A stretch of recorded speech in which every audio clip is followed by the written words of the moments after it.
Welcome everyone, and welcome to the rare occasion where me, Shiroi, Tio, and Dwibs can actually be all here talking to you live. In the middle of the night. So unfortunately for those of you who like to see Tio's avatar PNG tuber routines, unfortunately you won't be getting one of those today. Also, but no guest, unfortunately. But none to worry. With our powers combined, we shall do our best to entertain. So, Goffredo the Magnifico has parked this circus tent once again, and I guess this is the pre-show. I like that they kept the same host for the pre-show all these years. They never dropped her, at the very least. I'll admit, at first I felt she was a little weird, but honestly, the first couple of years gave me the vibe of a person who's just here to do the presenter but doesn't, know much about video games, but you can kind of tell that she improved over time. Yeah, like nowadays, I definitely can believe she likes to play video games and whatnot, or at the very least she's earnest with her awkwardness and all that. Like, it doesn't feel non-legit. That said, apparently the Game Awards has truly become a big deal since, nowadays apparently, according to Intel, it reportedly costs over $1 million to buy a 3-minute trailer at the show, essentially. Jesus. And some nominated studios only get offered 2 tickets to attend. Sheeps, I think part of the... Beautiful. Wait, a game that takes place in Wales? Shepherd Simulator. Is this how it often is over there, Shiroi? You're literally the shepherd dog, so it's like the dog from Babe. Beautiful. Is this the missing episode of Gavin and Stacey or something? No. You have to understand, not all of us are British. You can't just drop a little soap opera and pretend everyone understands. I mean, a lot of the. Okay. I'm sorry. You play as a shepherd dog and apparently can unlock an ancient ritual tablet by the looks of it. So what? It's like, what is Shadow of the Colossus, but you're a dog? The big important question is that if you are the dog, how can you pet the dog? No, I was about to ask. Best family game. Starting off with this one. I voted for Lego Voyagers for this. Where they have games that aren't exclusively Nintendo. Yes.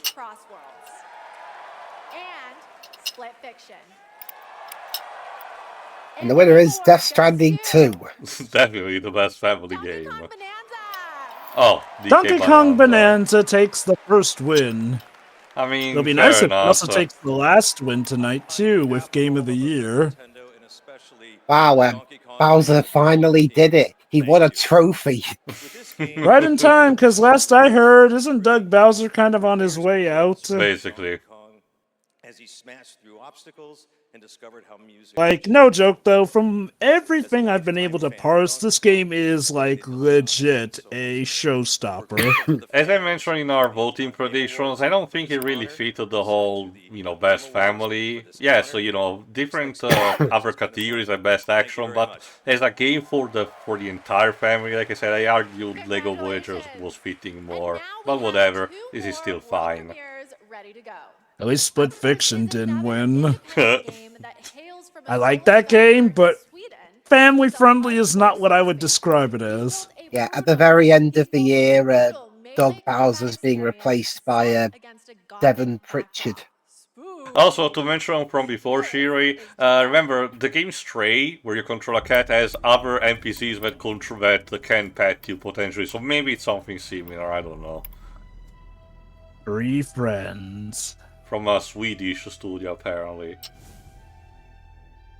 Escape Captivity. Oh, lovely. So this is what if Kingsfield, but with a bit more lighting. Yeah, I can definitely see a bit of inspiration from Elder Scrolls, but mostly also from Kingsfield. Surprisingly enough, again and again. Surprisingly enough, a lot of indie games recently have taken into account to try to be similar to Kingsfield, like Lunaseed. So, medieval Resident Evil Decrepit, in first person. Looks fine. Decrepit. Not Like my your thing, mom. Oh. but... Wow. For the creators of the creator of Audio Surf. Oh, that's a very old Riven game. Oh god, I'm getting vibes akin to... What was that? I was thinking of that playthrough you did for that game that involves switching between colors and has a sword. Outland, yeah. Well, we know when Housemark is busy doing Saros, I think it's called.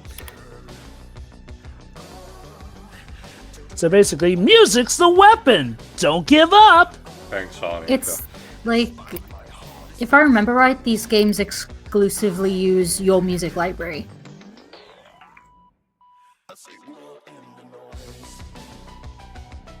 The creator of the game named it Rez because he's a fan of the band Underworld that did the track Rez. Huh. So in theory, I can defeat the final boss by playing a bout of Whitney Houston's And I Will Love You. If you want. Or, you know, the Trololo song, if you want to be particularly spiteful. Audio Mech, the new game from Dylan Fitter, the creator of Audio Surf. And starting tomorrow, you So the game's called Audio Mac.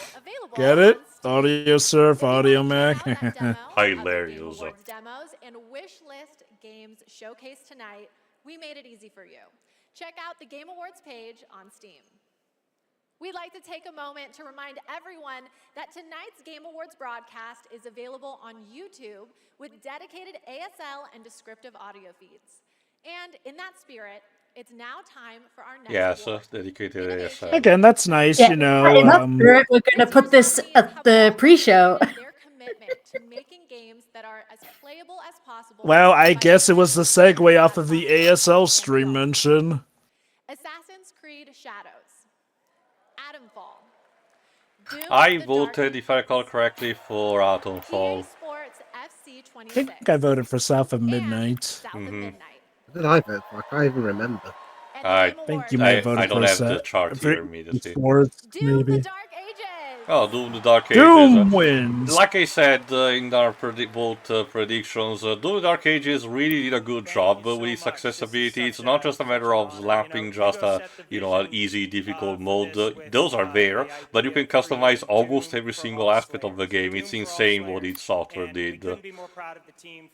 There you go, Bethesda. You can do something right. I say Bethesda because, Well, of course, they were mentioned in the thing, credits for the award. As showcased by QuakeCon after QuakeCon, despite everything, Bethesda is still treating Doom as the sacred, ancestor that it actually is. And they are actually pampering it a bit too much to the point people are like, can you give some love to Wolfenstein and Commander Keen too? Like, Doom the Dark Ages. Still to come, more I don't brand remember new game those announcements, peons. I just remember my awards, baby and boy happy Doom. hour. Have another one. We'll finally reveal what like that it's cool that statue this year we got also Oh! Hex and I'm Heretic, thinking but it's probably not related to Miss Piggy, who will Also, yes, it sounds like we're finally going to figure out what's the deal with that statue in the desert. sure. Can't believe we're to a point where the Game Awards are big enough now to have a literal Oh, statue in the Guild Wars desert for publicity. Now bring back the t-shirts. Yes. What I want is the anti-vape commercial, though. Heed the clarion call as you join a community of millions. Oh snap, a giant enemy crab! Yeah, for those who don't know, Guild Wars 2 is a long-running MMO, so it has been successful enough to contend with the big ones. I know that one artist that I follow is super into it. So. Guild Wars 2's newest expansion. Looks like a nice aesthetic.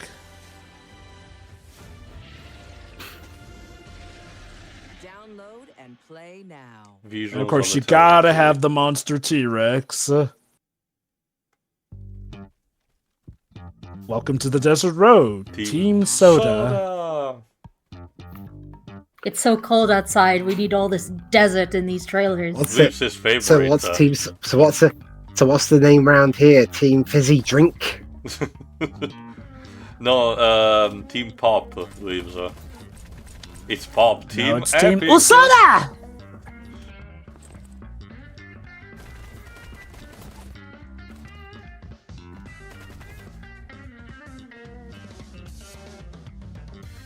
Rubber Ducky? I mean, it's not a Oh, full-on one? desert, to be fair. It's more like the... it's more of like a little Oh, is this slightly warm countryside with, this factories and is that. this Escape from Tarkov, which is kind of a bit of a parody of Escape from Tarkov, but with ducks? I'm not sure, but Yeah, so there it yep, is. there it is. Escape from Duck-Off. Huh. It looks Cute. cute. Welcome back to the Game Awards opening act. We are counting down to the big All right, show, 19 so minutes I left. wanted to Almost. 19 but I'm going to risk it all just for you. So here's a hint about what's coming up. There will be lots of new game announcements, including Lara Croft's return in the next Tomb Raider. Yep, one thing that's been advertised, we're apparently getting something new from Tomb Raider, which I think will be the first thing we've gotten since Tomb Raider left Square Enix. Yeah, they did mention also that. I mean, we have got those compilations. Well, what Java means Well, you is know what I like mean, the a first new brand new game, thing. I guess. Rest easy. Geoff every year loves to mention that, you know, every year the war premieres are bigger, bigger, and bigger, and every time, you know, it's just not simply true, but we'll have to see. Alright, esports. I think part- I voted Counter-Strike because, again, don't care. Counter-Strike 2. Dota 2. I think I voted. What kind of name is Valorant. Mobile Legends Bang Bang? Mobile Legends Bang It's Bang. what I said to your mom last night. And I the don't Game know. Award goes to Why would But you what say was Mobile Mobile Legends? Oh, Counter-Strike 2 There you wins. go. This banging session is esport athlete is sponsored by Raid Shadow Legends. Forsaken, Kakeru, I voted for Have Kakeru, I mercy. think. Zywoo. And the I Game just Award goes picked to a random one, I think, 'cause I don't know any of these people. Oh, Chovy. Okay. The nominees for Good Best for them. Esports Team are Yeah, I feel kind of bad that I never know anybody in these categories. Falcon, Well, I did remember Kakeru Alas. because I did watch a couple of the Street Fighter 6 battles he was in. So there is that. Now, if there were a best VTuber category, I want to take a minute to remind everyone Honestly, I feel like it's only a matter of time until they do make a best VTuber category. including for the first time on Prime Video. While you're watching, you can head on over to TikTok to share your favorite moments using #TheGameAwards. We can't wait to see your Why no, would I thank go you. to TikTok? Now I have Because yet TikTok at some point another became Shiroi. the social media content creation meta. You need to raise your social credits by 1 point margin. Oh, Capcom. Oh, Capcom. Oh, it's Pragmata. Alright. Hey, Night Maria. I was gonna say I thought that was Maria. I think. wow, turns out Maria survived the raid on the Ark. I Let's forgot be if honest, we she's already- probably just gonna die again in this game. Well, if she's supposed to be an android, we're gonna get The Last of Us kind of, you know, metaphor of, oh no, you're not really my daughter, but I need to protect But- you, and blah blah blah. but- Oh, we had Shiroi. this teased like a year ago, right? I'm pretty sure I remember The this. game has been in development It's for a been very long delayed a time. few times.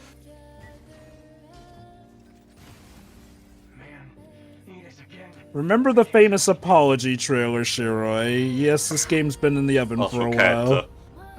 I forgot Because if we already know a precise release date, so maybe this trailer is for that.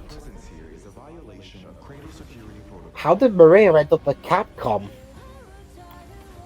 Sega didn't want to use the character anymore in this alternate universe, so they sold the rights or something. I don't know. There you go. No. Crack the code. It's actually simpler than that. Maria's essence passed over during the events of Project Cross Zone 2. April 24, 2026. there you go. There you go. Also on Switch too. And Nintendo Switch 2. Why not?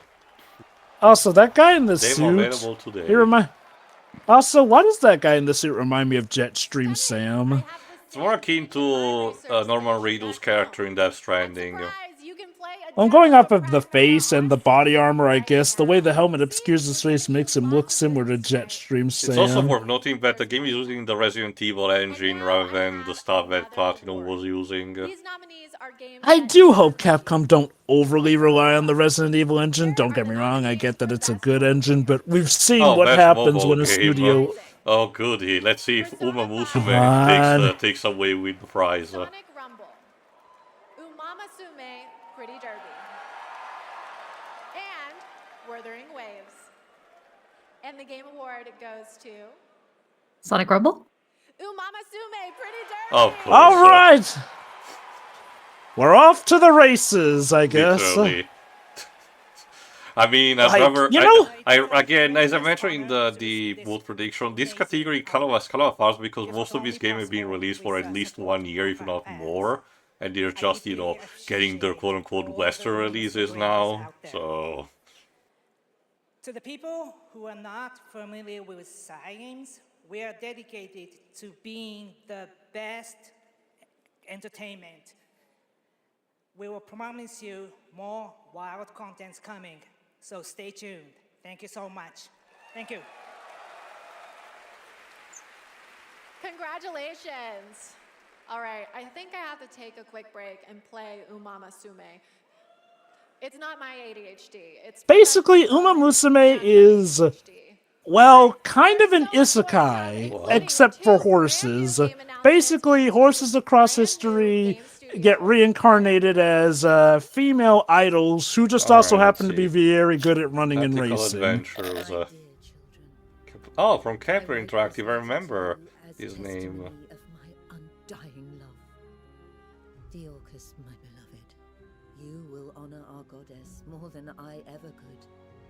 Ricard, my cherished, find your father's steel and face the challenges ahead. What happened? She knew Marike was coming for her. Never He died. the bonds that tie the six. That's such a, oversimplistic way to say that, Waves. Oh, that's what happened. See, that's what happened, and I said, well, he died. Devora Wild. She deserves the peace of I death. forgot if we saw a trailer of this. Yeah, Ben Starr, of course. Again, Final Fantasy XVI continues the tradition of catapulting the voice actor for the main character into mainstream success. The English voice actor Yeah, specifically. Ben Starr's and bloody everything. Amelia Tyler. Stay in the light. Yeah, someone really liked Baldur's Gate 3. I was thinking, like, even if it's not the exact same gameplay style, the aesthetic definitely screams Baldur's Gate 3 to me. And hey, given how big Baldur's Gate 3 was, if I recall correctly, it swept its respective game awards. Yeah, I think we already saw a trailer for this at one point. Did they tout this one as a world premiere? I don't remember. Anyway, this one instead, also from Kepler Interactive. Alpha Channel.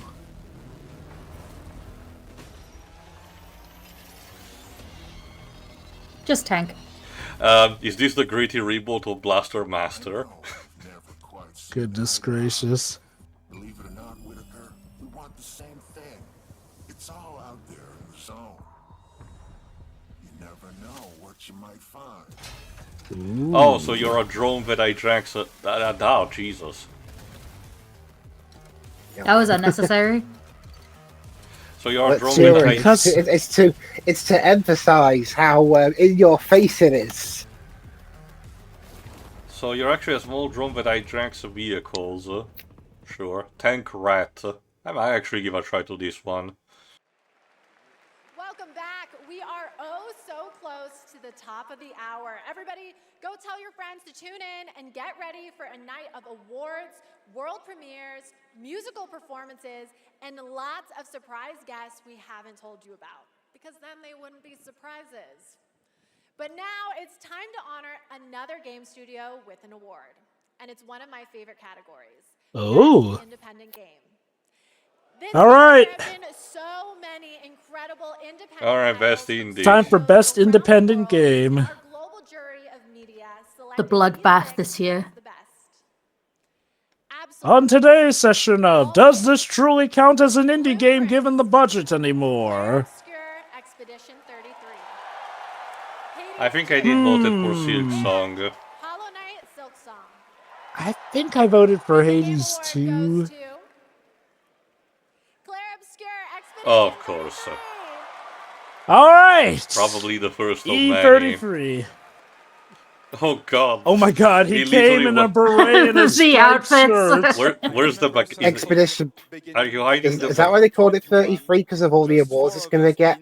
Are you hiding the baguette under your jacket, sir? We wanted to make a small game then, but with big ambition and creative independence. It was challenging every day.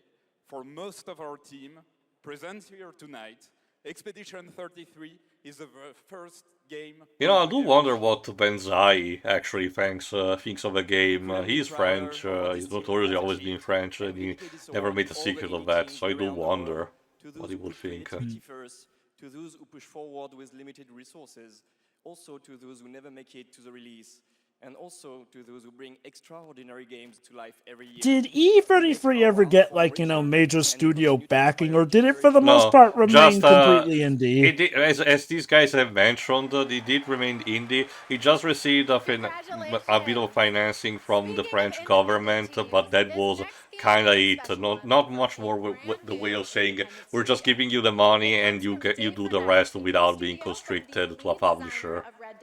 It is interesting how many game projects these days are getting backing from respective governments it's happening nowadays. also for my country, Drova. There's a thing that a lot of European countries are having, which is called the Ministry of Culture, I think, which actually regards also about distribution of media entertainment towards the rest of the world.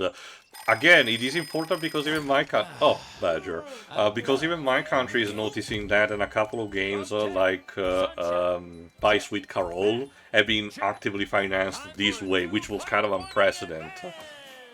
Interesting. So I guess it's basically a lot of European countries going, fuck? Look. What? I thought this was going to be a Banjo-Kazooie clone. What the hell happened? Badger Born? What? Oh We're in Bloodborne? Oh my god. Oh, wait. Is this guy gonna be like the Gex of video games, Like, basically? What if it was a Souls-like, but instead it was a platforming mascot that was catapulted here? Okay, wait a minute, so this is what happened after Bodger and Badger finished. Oh, there is still a platforming component. Cyber Wait, Badger. oh! Cyberpunk 2077. Oh, so it is kind of like gangs you're transporting into these different, the last Badger. The last Badger. Very funny game. So that being said, the aesthetic actually does look pretty nice, I won't lie. So when you say Gex, what does that mean? When it comes to Europe, we're going to have a British actor dubbing over it? Wait, what? And then suddenly I became real. Is the twist is that you're just a human, or the Badger becomes a human? What? What the hell is going on? And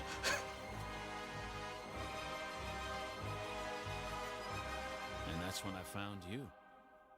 What? Bradley the Badger. Bradley the Badger. Okay, consider me weirded out, but intrigued. Yeah, I don't know how I feel. Alright, 6 minutes left. I can't help but wonder if that Bradley the Badger thing was inspired by the success of Astrobot, because, hey, like Astrobot, it's got these, not the official games and whatnot, but games you'll definitely recognize, essentially, that you traverse through. Well, the type of humor and wittiness reminds me more of traditional Rare, like Banjo-Kazooie, so... And Conquer.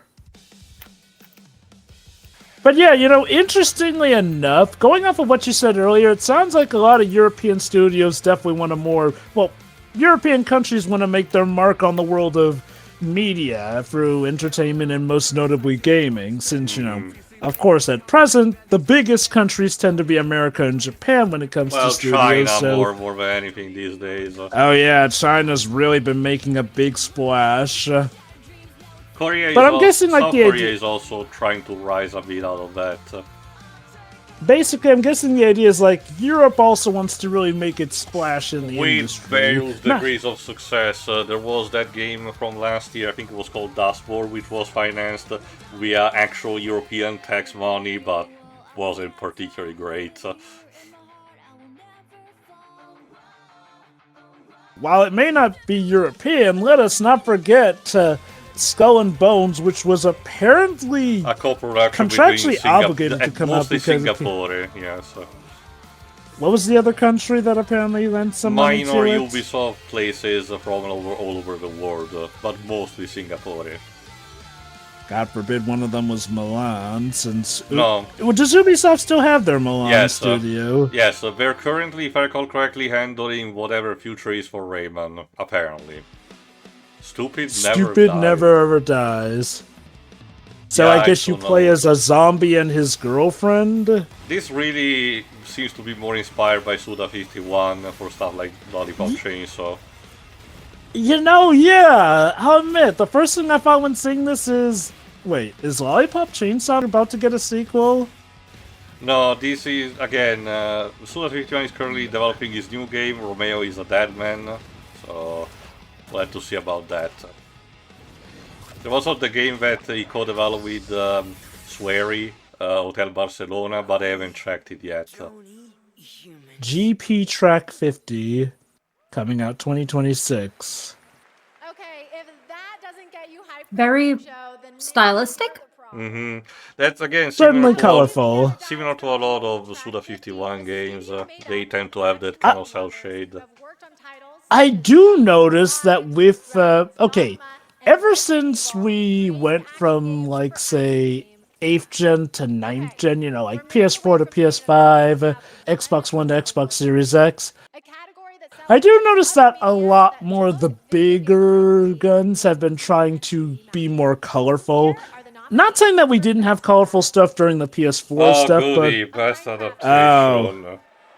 Fine, let's just pull out the Splinter. Just give the award to The Last of Us and we'll be on our way. Why would they give it to the one where the showrunner got booted off? I know he says he stepped down. There you go. Moving on. So let me get this straight. Being so bad that you got booted off from the season that not even fans like it, and that nets you the award. Like, no, I don't get this. Like, no one really liked Season 2. And nobody likes Neil Druckmann. So why are you platforming him? Like, oh my god. Jesus. Because it was a broadcast on a big TV channel. And again, goes without saying, Sonic 3 was jobbed. Like, it almost feels like the only reason they didn't include Sonic 3 in is because Sonic 3 would have been the obvious winner. Oh, shut by, the like, fuck up all with that logical statement, sense. Neil. Fuck off, you hypocrite. Also, aren't you a whole ass Zionist? Yeah, that's what I was saying. Oh, look how Paramount. Oh, sorry, I didn't quite hear you. Sorry. No. But we didn't mention. But yes, you're correct. It was more like saying, "Oh, isn't Paramount the overlord now?" It's like, look in the fucking mirror and eat some humble pie and choke on it for once. Also, like I lost all interest in The Last of Us after the second game, but I heard a lot of people talking about Season 1, like people who didn't play games and anything like that. People genuinely liked it. I heard nothing about Season 2 from anyone. All I've heard about it was it said apparently does the second game's plot worse, and I heard a lot of bad things actually regarding Bella Ramsey's performance in it. Yeah, like, I mean, look, even as someone who was jaded with Last of Us after the second game, no, the first season is legit good and whatnot. But yes, they found a way to make Last of Us 2's plot so bad that even the deepest Last of Us 2 apologists don't like Season 2. Trust me, the fun is just beginning, so buckle up. The 2025 Game Awards starts now.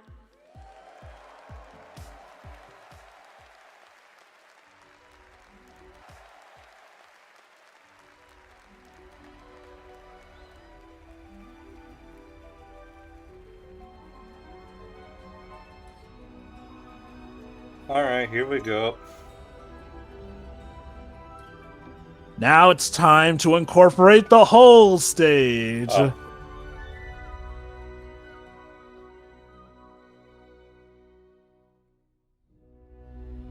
Oh, I think they are. I am a singer. I think they are creating one of the songs from Expedition 33. They always Man, have can we- performances from the nominees for Game of the Year.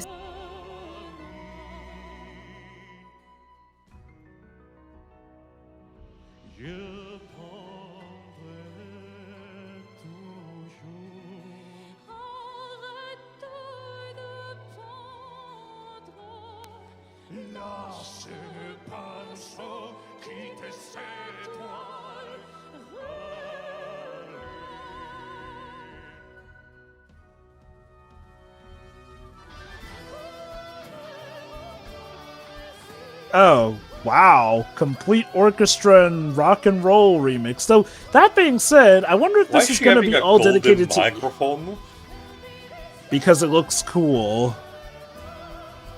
A choir and everything.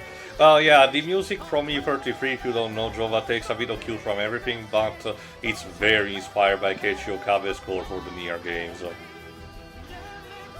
Hey, look, we can have rock and roll with orchestra at the Game Awards. Imagine. But, yeah, no, I wonder if this whole sequence is just going to be dedicated to E33, because usually they do the medley for the Game of the War if you recall, Joe, combatants near the end. Last year they had an entire segment to promote instead Civilization 7 with the choir, so it is something similar to that. Can we just talk about how E33 really rose from almost nothing? Again, I'm not going to act like nobody knew what it was, but I definitely know nobody was really hyping it that big around the time it came out, but then, little by little, it just erupted into... When the demo came out, all of the content creators got attracted to it, and, you know, it snowballed from there. It was very much a word-of-mouth situation.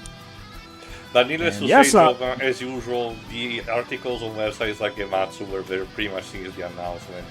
This is why I got to know about Lies of P before everyone else, because it was announced first there.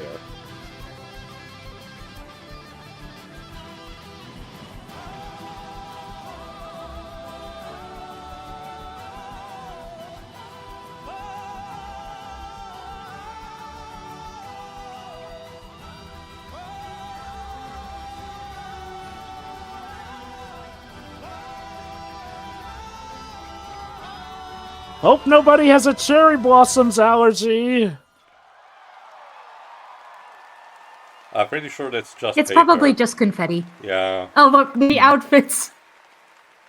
Everyone is dressed in French like that. like, I'm curious. Was the team like, okay, we know how you guys see us French, so we'll come dressed as you expect us. Oh, a quote from David Keeley. They can't stay the same forever. That's what E33. To change and to embrace change. Ghost of Yote. Ghost of Yote. A Kingdom Come Deliverance 2. Sometimes. Okay. No shock against it, but I'm gonna be legit shocked if Kingdom Come Deliverance wins Game of the Year. Prince. Written by Peak. Donkey Kong Bonanza. Donkey Kong. Hello, Peak. Hades 2. Hades 2. 7 people changed the world.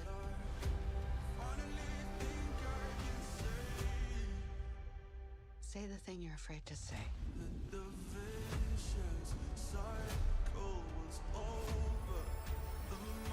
Hey, Dispatch. Dispatch. Chronos the New Dawn. There you go. I'm surprised that was not nominated for anything. Also, they literally almost put in a major spoiler from Dispatch there. Jesus. Hey, K-pop. What was K-pop Demon Hunters in here? That's not a game. I don't know. Wolverine. Oh, that's because they came to Fortnite. That's basically a shot of them from Fortnite. Yeah, K-pop Demon Hunters was like this insane hit that was so big that within the same year of its release, they got added not just to Fortnite, but to the big extravaganza crossover event, Fortnite 0 Hour, and even get a prominent role in that too. And here's the man There he himself. is, the man, the Dorito Pope King. Thankfully, with a less awkward pair of shoes this year. Seriously, what was going on? And there's last Of course he gets introduced with a rock song. And of course we saw his boyfriend Kojima in the crowd. Does Kojima know? This year, Geoff, this year I swear he will accept the proposal. Come on, do it. So, we're here to answer the big question. Will Geoff's love for Kojima be able to overcome a potential sweep of Clair E33? Well, it did happen last time it happened, Joel, if you forgot. Death Stranding 1 did not win, I don't remember how many awards it win, but Game of the Year that year was won by Sekiro instead. Yeah, but didn't Death Stranding at least win a few awards? I think a few, so we'll have to see if that happens as well here. Like I said, I argue Death Stranding 2 is more deserving of the awards it's nominated for. So there is that. Definitely. I definitely do get the feeling Kojima took a lot of the critiques of the first game to heart with that one. Not just that, the plot is definitely more engaging, I argue. Why video games matter. They are worlds we share, stories we Does anyone ever feel bad that we're not dressed as nicely as them? Oh wait, no, we're dressed just as nicely as the dev team of E33. Okay, Geoff, like wearing formal stuff is really uncomfortable and inconvenient, so... Okay, I Geoff, think it depends on... we get it. You wanna say good stuff, good words, and say how great the world of the gaming industry is to look good on social media. Just get on with it. Or to quote yourself... You're taking too long! Please wrap it up. Right, to his credit, it's a dedication to his dad, David Keeley, which... Okay, can we talk about how much a shock was to find... I didn't hear that, now I feel like a dick. How much a shock was it that it was his dad dying that we figured out that David Keeley was apparently involved in the conception of flipping IMAX? I mean, all this tells me that Geoff is kind of recommended as a figure in the industry. Yes, like father, like son, since hey, say what you will about the Game Awards, but Geoff has apparently lifted the bump into something valuable. Although I will say this, E3 dying has definitely left Geoff kind of with the ball almost permanently in his court when it comes to the big game show extravaganzas between this and now Summer Games Fest. Alright, Geoff, what is the punchline this time? I mean, you're gonna cut again to... Quantic Dream? Quantic Dream, yeah. Please, no. A record-setting 3 independent titles up for Game of the Year. Although, I do have to wonder if their Star Wars game has just vanished into the ether, because we haven't gotten even a clip of footage at this point, I think. We don't know. They did mention Retron Getaway was going to take several years to be made, but we haven't seen anything since, so not even a making of. Like, geez, did losing Sony's backing really just cripple them? And also the controversies. And they got Chinese backing now. Yes, because every major studio these days has, a Chinese tendril creeping up into it. It's unfortunately been a tale as old of time, even with the movie industry. Oh, hey, Dispatch guys! Also, I noticed Todd Howard in the crowd. Wow, this is incredible. I'm so excited to be here tonight in the company of so many incredible artists and gaming fans. Hello, fellow gaming fans. How do you do? Games increasingly explore new frontiers of storytelling.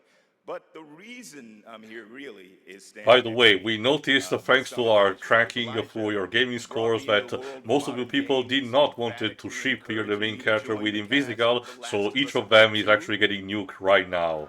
Please enjoy. Yeah, I like Dispatch, but holy cow, that game really favors the Invisigal romance. And apparently that was unintentional, since the devs were actually surprised most people veered that way. Jesus Christ. Some Dispatch fans out there, I think. Yeah, cool. Yes, Dispatch is another sleeper hit. Playing Pong on an Atari. I have heard it's terrible to stream, though. Oh, why? Because of licensed music or something? No, the backseating is that bad. Yeah. Similar to a lot of Uh, Telltale. yeah. What's that? Yeah, imagine Basically, Dweebs, it's if when you're when you're streaming Dweebs, and if you have a lot of crowd, you'll start to receive a lot of comments from people telling you do this, do this, do that, very aggressively and insistently. You're not doing it the way I would do it. You're doing it wrong. Stop. Cease, desist. think of it like Twitch plays Pokemon without the fun, basically. So if I ever want to do a playthrough of that game where it involves killing everybody, then I just switch off the chat. Yeah. Anyway, best action game. Is there a kill everybody ending?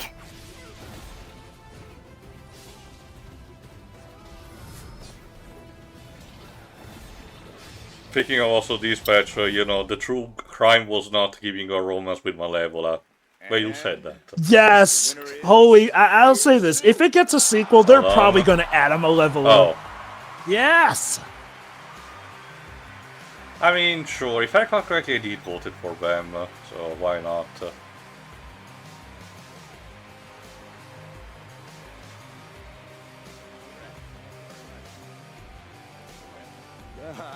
I don't. Oh, sorry. How much do you know about Hades 2, Shiroi? Action game Bastion. All still work together at I know bi people are incredibly happy with the game. Okay, I guess you don't know much about the story, so I'll be very generic. No. The one thing as I mentioned during our vote prediction, that I don't particularly care for was how they chose to have the ending unfold. Now, apparently, from what I heard, one of the patches, recent patches, tried to elaborate a bit, so I need to still check out, but I was not super fan of what they did. Okay. That was a pretty quick speech. To be fair, I get the idea they try to reach a compromise as in, if each contendant is given, like, write a card on what you're going to say if you win, so you get prepared, you do not, go too far, take too much long time, but you know exactly what you say without getting cut off. I kind of feel sorry for people who kind of get the drive-by awards during the main show. The awards that basically go, oh, here's the attendance off to the side. This one won, moving on. Some I get, but I don't know. I feel like some it kind of feels a bit iffy to just skip out on. Let's get started. It's All right. time for our very first world premiere. Okay, so this is actually going to be the first world premiere of the show. Here we go. What is it? No Man's Sky 2? If No Man's Sky is so good, why there's No Man's Sky 2? Well, the obvious answer is that No Man's Sky is ever-encompassing, ever-growing. Eventually it will blanket the whole planet.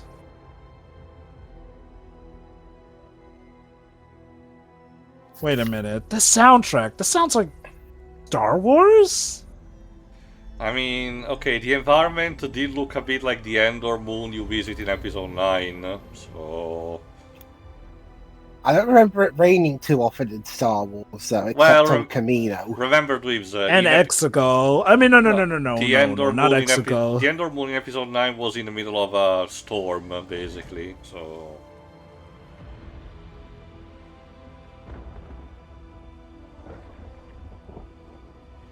Maybe it's both Alien and Star Wars. Why not? I guess Disney do own both now. Do you smell something burning? Yep, that's Star Wars. Fate. Star Wars Fate. Oh, Republic! So is it a... Casey Hudson! Okay. Fate is He's like the original... he's like the original dev from the first Republic game, I Knights think. of the Old Republic, I think, from BioWare. They were done by BioWare, so yeah. The thing is that after the end of Mass Effect 3, I kinda lost all of faith in Casey Hudson, if I have to be honest. Didn't it? Oh, there he is. Didn't it turn out, though, that a lot of, Freeze problems were due to executive manhandling? It was mentioned in interviews, stuff that was contradicted by the ending itself. So, if it was, executive mandate, it was at least complicit on having to say PR. It's similar to Combo Fiend during development of Marvel's Capcom. Oh, hi, Miss Piggy. Hello. Where did you left Kermit?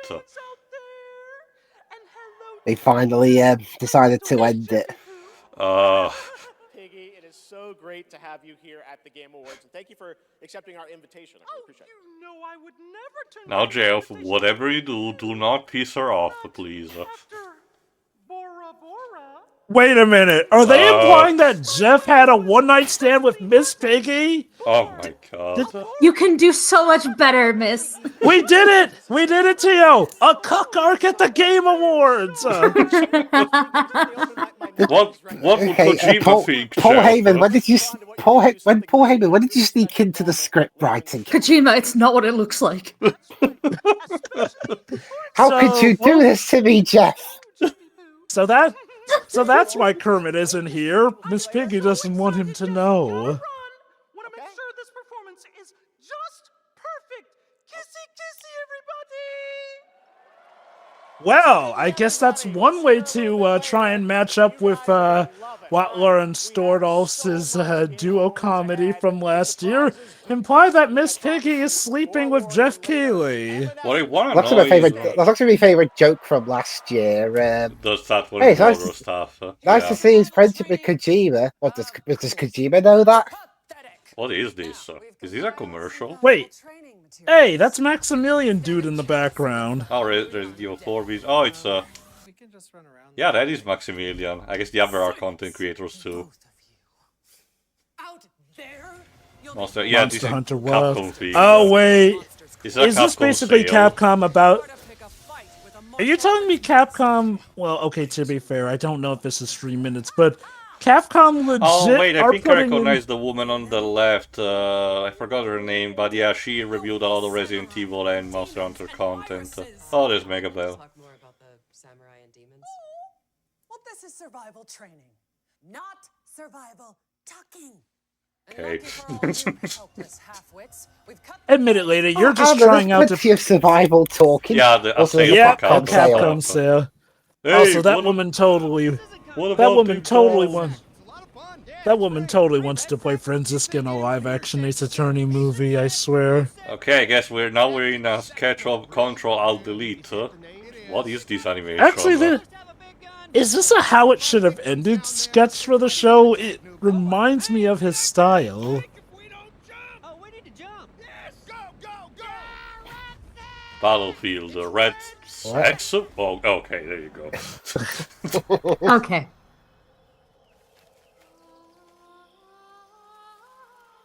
The Game Awards is getting a little weird. Okay, when did we get into the Game Awards After Dark part? To be fair, Graves, I think the disclaimer at the beginning did say that it was rated M for mature. Oh. Well, Oh, I how's think that this for some is, trippy, creepy imagery? I think that they already had marketed this game. Soulframe Founders. I forgot about. I think they did mention this game in the past. Anyway. I've got bad news for you. Master of Horror. Master of Horror. Oh, John Carpenter.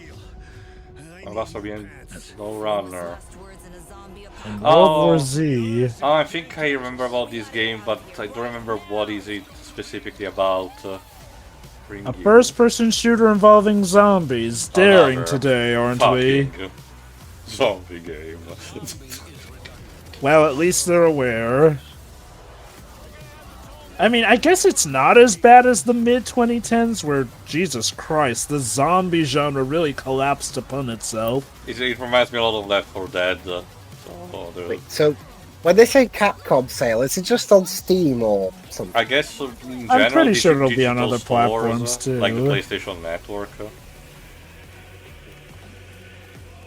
March 12th, 2026. Oh, Toxic Commando. Toxic Commando. If I recall correctly, I think we did saw a trailer for that in the past too. Is he doing the music for it? I don't know, maybe 1 or 2 tracks. One does wonder, when Geoff Keighley eventually becomes too old to host these, who will take his place? Yeah, I just looked it up, and yes, he is so far he's the sole credited composer for it. Oh, I'm sorry, we seem to have stumbled onto a LARPing session. Guys, the reenactment is next door. Oh no. I've seen some They look like they wires, wandered into the wrong zone. Oh my god, he's being raptured! Goodbye, little Jimmy. Wait, how did you not know you were going to be carted up? You're wearing Oh wires. no! Mate. Goodbye, Martha. But wait, it's not just him, it's her and them!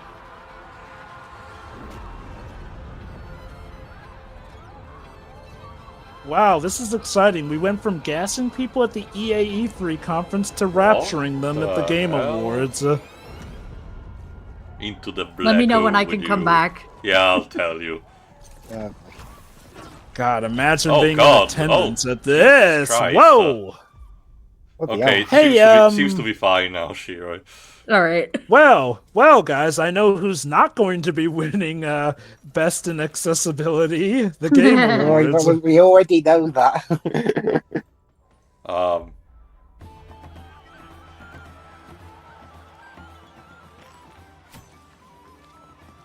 Yummers. Yum.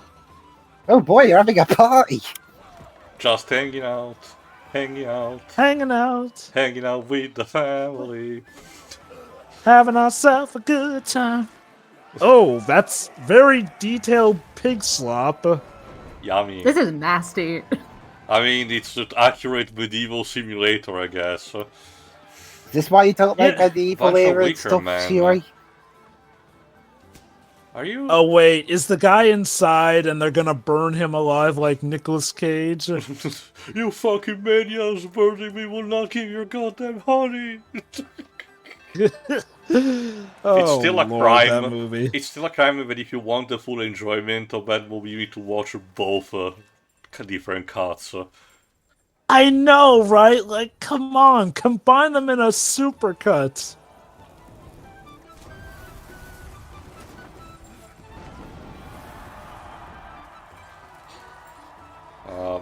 It's gonna be a lovely barbecue tonight. Oh, more fire on top of the fire. Just in case. Oh, and of course he's naked. I mean, to be fair, he's not gonna need his clothes if he's gonna be burned up. Wow, the kids are really into this, huh? Ah, lovely dark ages. Oh, self-played. And an orgy! Yay! Yay! Holy cow. I mean, everyone looks like they're having a great time, except what is that? Something that apparently came from his blood?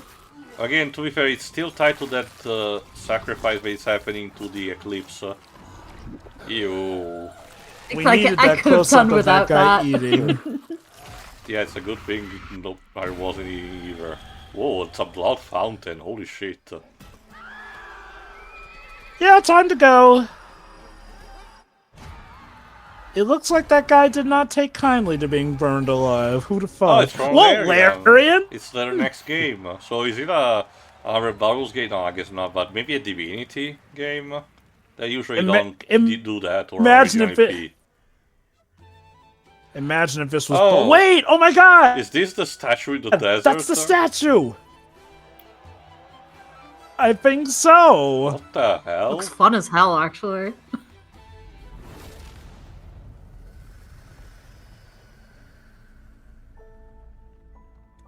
Oh, yep, it's Divinity. Okay, I really need So to I'm catch guessing up to understand Divinity what's is like going their on. more... I'm guessing Divinity is their more risque series that has more gore as opposed to Kinda. what Baldur's Gate does. Well, I don't know about that. The only major game Divinity game that I play is Dragon Commander, which from what I understand has very little to do with the rest of the franchise. So, I'm not the best qualified person to tell you that. Divinity is their biggest game ever. That's right, even larger than Baldur's Gate 3, promising more breadth and depth than ever before, and we cannot wait to tell you more in the future. To present our next award, please welcome two previous winners of Best Performance. Hey, by the way, to everyone who got the bear scene from Baldur's Gate 3, you know what you did.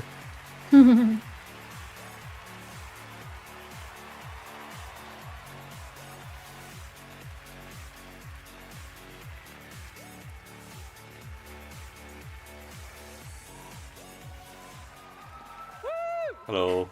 For the record, Neil said that he was wearing the dress this year, so I wash my hands of this. Anyway, This is quite an interesting style, the suit, but with the non-tucked-in shirt. they say acting is the art. Looks camp as hell, looks- and I love it. Alright, looks like we're getting Best Actor. Oh, goody, these other controversy in terms of, category. Yeah, well, I mean, I already brought up my own. And I issue with it. brought mine. I think both ours are valid. I'll just say this right now. I don't think it should be legal to stack no less than 3 actors from your game all in one category, at least unless the other games are going to get a chance to have as many actors on the docket. And teenage girls forced to survive extraordinary. For as iffy as I may have been on some of these other games at the Game Awards, there were plenty of other games that you could have at least given a spot to, essentially. Uh-huh. Especially since, if I recall correctly, this is like the only time where a category basically has, like, multiples from itself. No, if I recall correctly, a couple of the other years drove, there were stuff like, for example, 2 people from Deathloop 1 year. No. I'm talking about for this specific Game Awards sure. this year, yeah. These relics hold a force that could change the course of history. So who are we getting?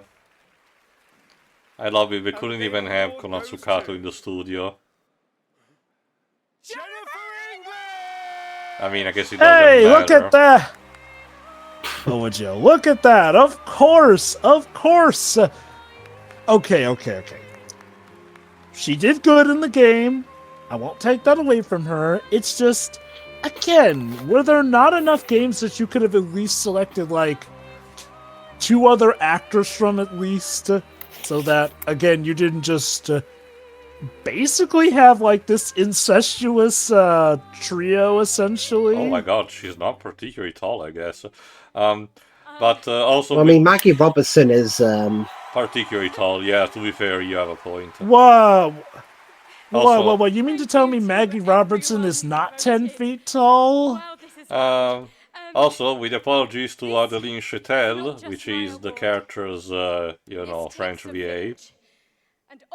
Which, hey, I gotta give credit, Charlie Cox even called it out, saying that he didn't feel that comfortable being nominated in place of, the original French actor to his character. Like, I get it, but there's also a component of, what's it called,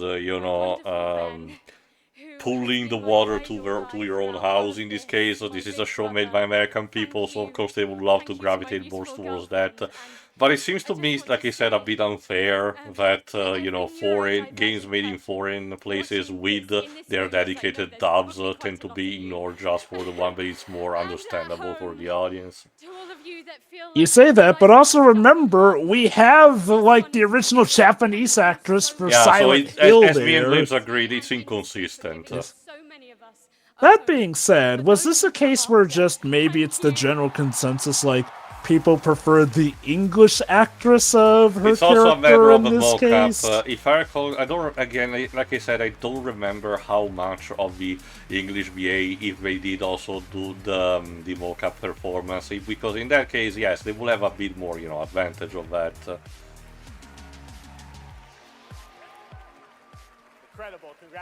I think it would just help if they gave out a clear ruling of what makes whichever counterpart be it. Like, if it's the person who mocaps and voice acts the most, fair. Like, no disrespect to the actress who won, but that category was kind of a mess. Yeah. Yes. I mean, it was really lopsided. Oh, here's J.J. I think the only category that was... Artists to tell stories on stage, TV, and Oh, that is true. Bad Robot is a company. It's a company that J.J. Abrams established, and recent news said that they're making a game for Sony. But I thought we were going to wait a bit before the reveal. Thank you, JJ. I don't know if they're revealing it. They might just be here to talk about it, maybe. I think they're mainly just introducing this category. What I learned making Left 4 Dead. Nope. They actually are mentioning that at least. The result is something entirely different. An unpredictable, challenging combat sandbox where you succeed through cooperation. The thing that throws me off is that apparently, from what I understand, the game they're developing is yet another, not necessarily online, but co-op shooter, which really is telling me that Sony is not learning the lessons it is supposed to be learning in recent times. They want one that lasts longer than like 2 weeks. They want one that actually can outlive a housefly. Like, I get it, with how, bad the competition is in how Microsoft is handling things on their own. I get the idea, they don't have anything particular, in terms of having to be worried about, but holy shit, I genuinely am missing, the eras of PlayStations from the past, I mean PS1 and PS2. I guess in PlayStation also working on another hero shooter, which if I recall correctly, they're also planning to charge money for, just like with Concord. Like I forget what it's called. There's Fair Games, Marathon, and I think there is another one. That's the one I'm thinking of. Marathon was the one I'm thinking of. If I recall correctly, that Marathon also has had its fair share of controversies, and if I recall correctly, they're also going to charge for it. Like, again, with all Concord's problems, one of the biggest ones was the fact that they were charging money in a scene where Marvel Rivals and Overwatch came free to play, essentially. Well, Overwatch was not and then free also to play the from other the get-go. From now on, nothing is impossible. Now get out there and fail to save the world. But the thing that makes me laugh the most is the fact that Concord was so unpopular in its character designs that they could not even get porn artists to save them. Like, damn. Like, the most fan art Concord got was people basically fixing the designs from the game. Alright, what's next? Grass. Long, wavy grass. Everwild, have you come back from the dead? No. Look at this grass that should be touched right now. And look at this day to night cycle. It could have been in Sonic 06, but it wasn't.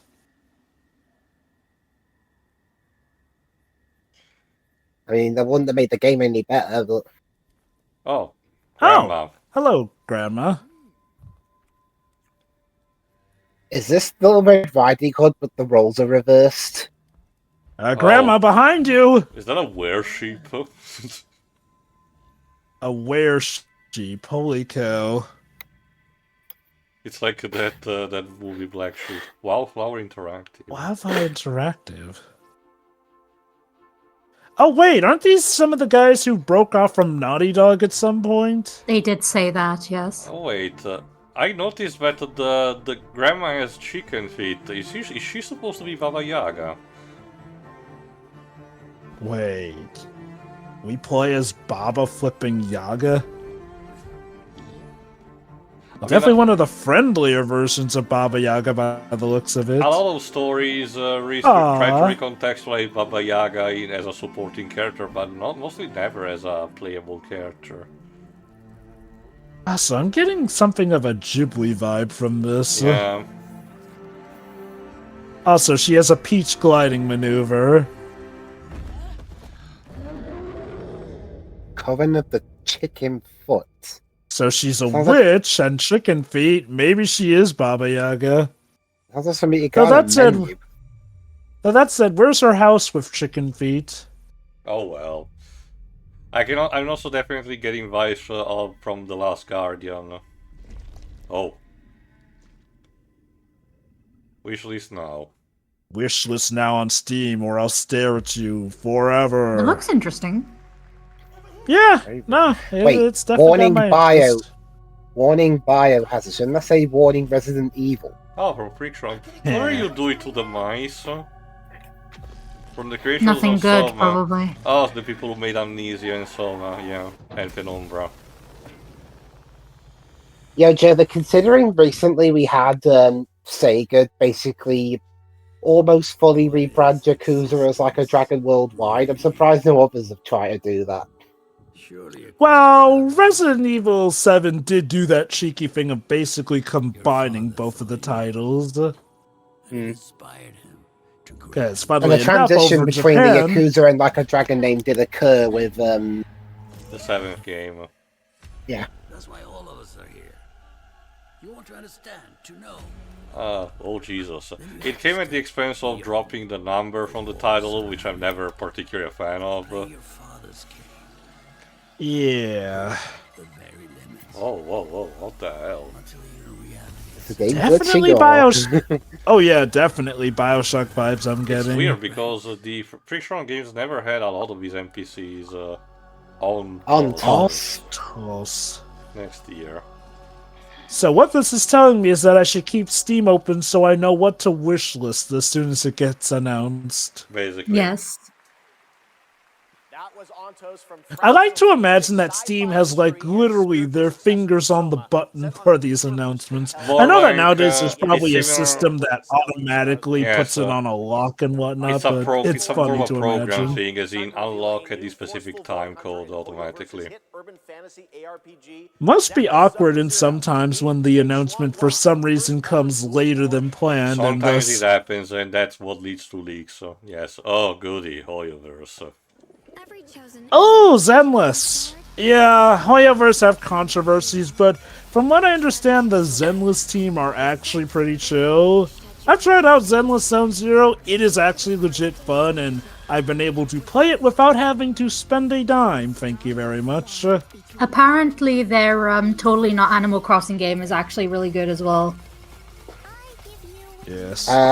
I was just gonna say that's not the same group that basically ripped off Horizon Zero Dawn, was it? No.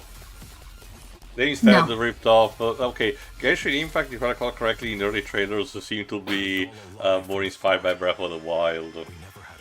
Yeah, I remember that talk. Speaking of which, I wonder if Genshin's going to once again win Player's Voice this year. Player's Choice. Okay, look.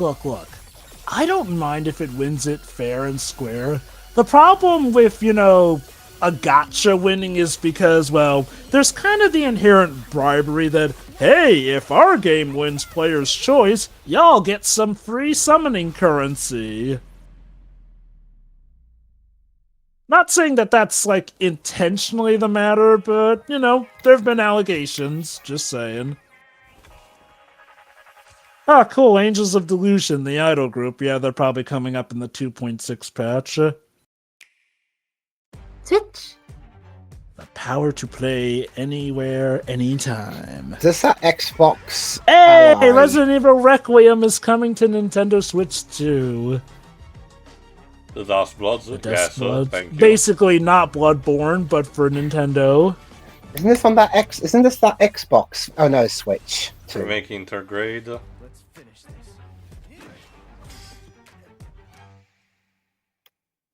Thank you, Nintendo. Oh, 2x KO. There it is. The fighting game done by instead with Riot Games characters.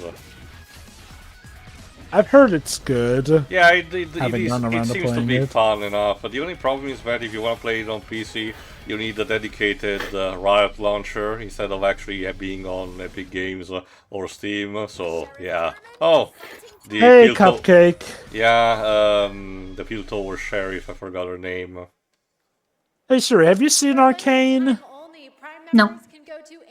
I don't care about League. You know what I love? The general consensus seems to be from fans of League is, yes, the show's good. Don't let that fool you into playing the game. Stay away from it. Like I said, League is one of the most successful series I've seen where most of its fans warn you not to fall down that rabbit hole.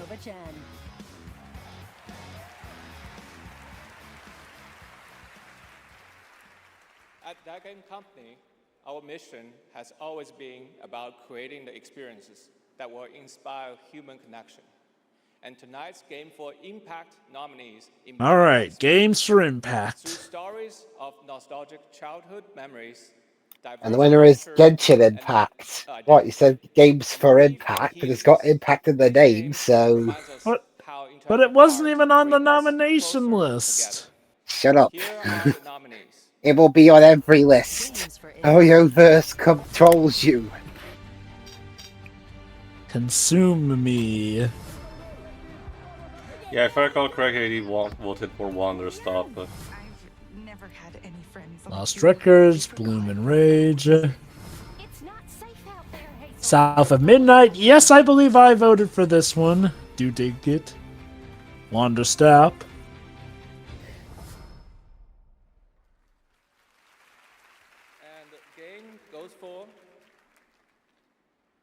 What's like the definition that they for games for Impact?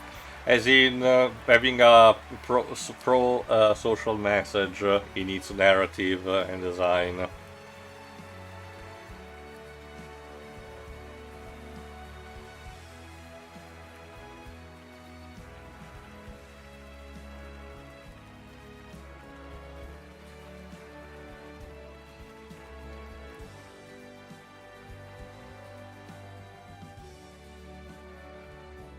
What was the message of this particular game? The upbringing of a girl of color from the Louisiana area. It also delves into a lot of African American folklore and whatnot. Sorry, an African folklore. Also, trench coat over dress is also a growing trend I've noticed in fashion. Dig. From the start, we listened to stories. So I guess the message is don't be a twat. Also, if you want to make a game like this, don't do it for Microsoft, because you're kind of sending mixed messages. And as rich as the South. A world that would be filled with compassion, kindness, and courage. So we're incredibly excited to launch this spring South of Midnight on PlayStation 5 and Switch 2. Thank you so much. Have a great night. Merci. Like, I'd heard about this game a number of times throughout the year, but I didn't know anything about Microsoft being connected to it, so... They're directly the good news. for it. Well, good news. It's not exclusive to Microsoft. It's coming to PS5 and Switch 2 as well. Well, that's pretty much a given to all Microsoft games these days. Oh, right. Yes, because as the Xboxer commercial showed us, now everything's an Xbox, even a Rogue Ally, which actually isn't even a console on its own. But yes, even you, viewers at home, are an Xbox, which means that Microsoft... Yes, that means that Microsoft automatically wins every award because every game is Xbox compatible. Capcom again? Oh, I guess it is Resident Evil. So are we going to confirm whether or not this Ashcroft girl is related to Ashcroft from Resident Evil Outbreak or not? Are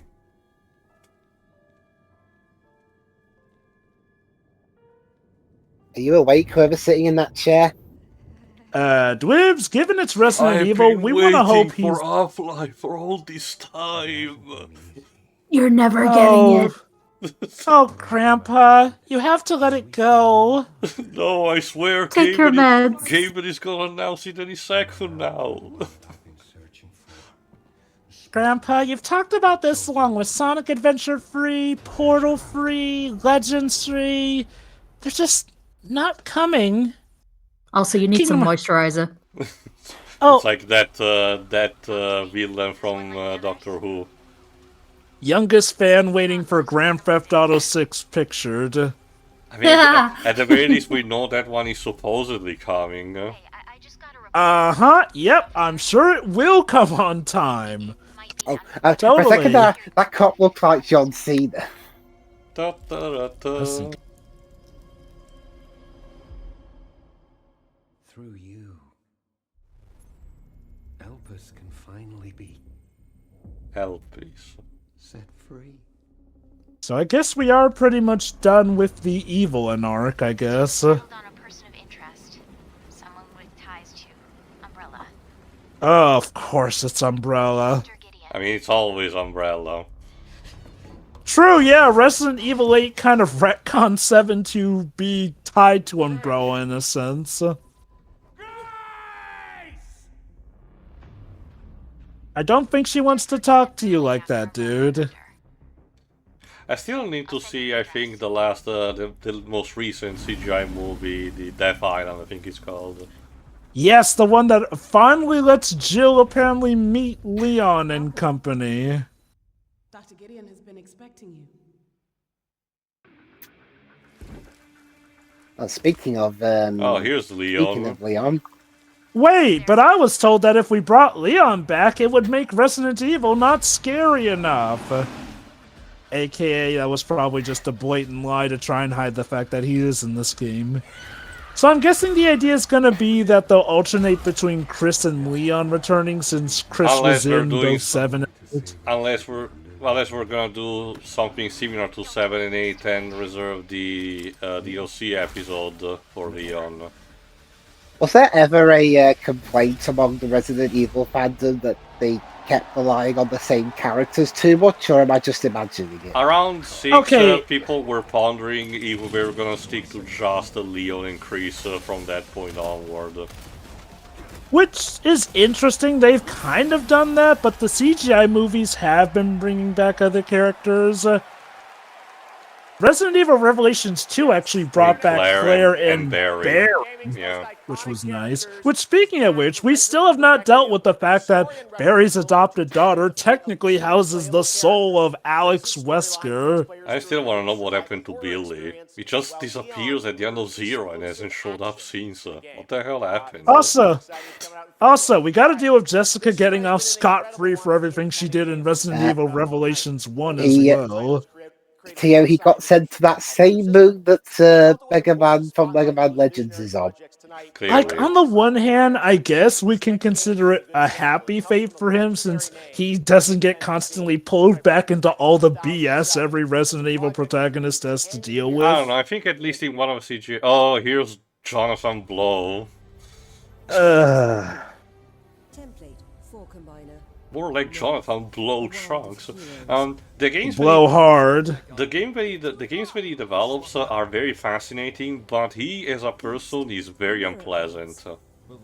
Have you seen that dorkly skit about Braid, which basically has the protagonist of Braid acting like an asshole despite Mario just trying to compliment him? That's apparently Jonathan Blow. Jesus. Even better, just to mention, one of the most famous known things from these games is this segment of a documentary on making Braid, where there's a clip of a bunch of people reviewing the game, potentially negatively, and there's this clip of Soulja Boy, yes, Soulja Boy, basically taking the piss out of the game just for funsies, and then we cut to a shot of Jonathan Blow silhouette in the dark, almost crying to symbolize how depressed. It's like a crime documentary. It's so God.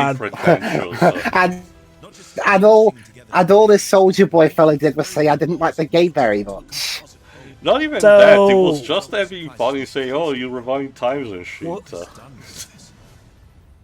So he really tried to do that thing of making it look like, oh, it was hopeless at first, but then the miracle of success came. Dramatic equivalent, like in a movie. The Sinking Star is an amazing puzzle adventure with over 1,400 puzzles and a big story wrapped all around it. We're very excited to play it. All right, next up, we're traveling.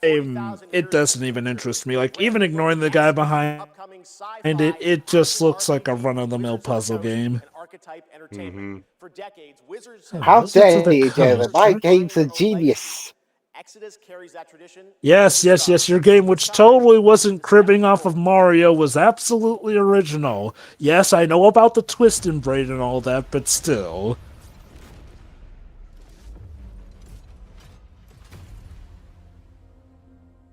Wizards of the Coast. I'm a friend.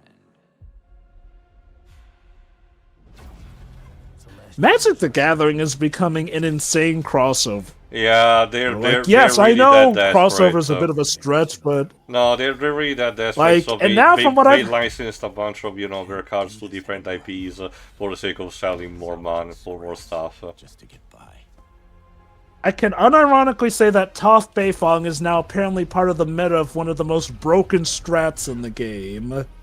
I'm not particularly fond of God, that. Yu-Gi-Oh! When they had to represent the different things, they had a way to have, X-Pies without having to necessarily, be represented outside of actual other Konami IPs like Gradius.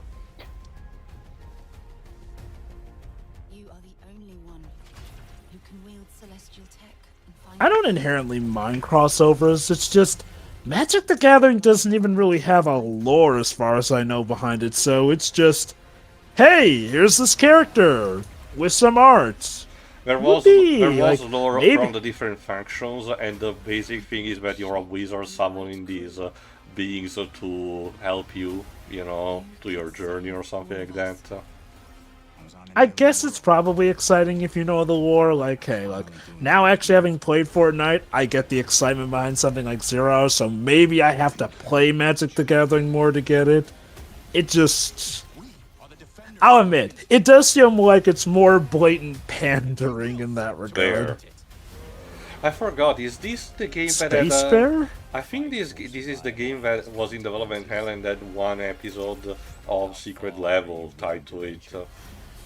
Really? Yeah, I do recall a few games Secret Level had episodes dedicated to not being out yet. Mm-hmm.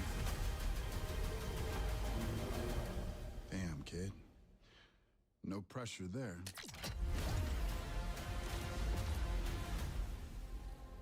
Yes, it is. Exodus, Gods and Kit out the way. Yes, that's the name of the game, Exodus. Exodus is coming in early 2027, and I'm very excited to play it. But that's not all from Wizards of the Coast tonight. Now to share something brand new, please welcome... So now we have Trisha Helfer from Battlestar Galactica, the 2000s one. Mm-hmm. Neat. I forgot, was she the one who voiced ED in Mass Effect 2 and 3? I forgot. Hello, everyone, and thank you, Geoff. To be honest, I haven't seen too much of the Battlestar Galactica series, but one thing that does strike at me is when her character kills a baby. Yeah, the Battlestar Galactica 2000 series goes in some direction. I've done before. Tonight, we're giving you a first tease. Wait, Battlestar Galactica had multiple series? There was an original one in the 80s? 70s, okay. No one likes to talk about the 81. Mm-hmm. Damn.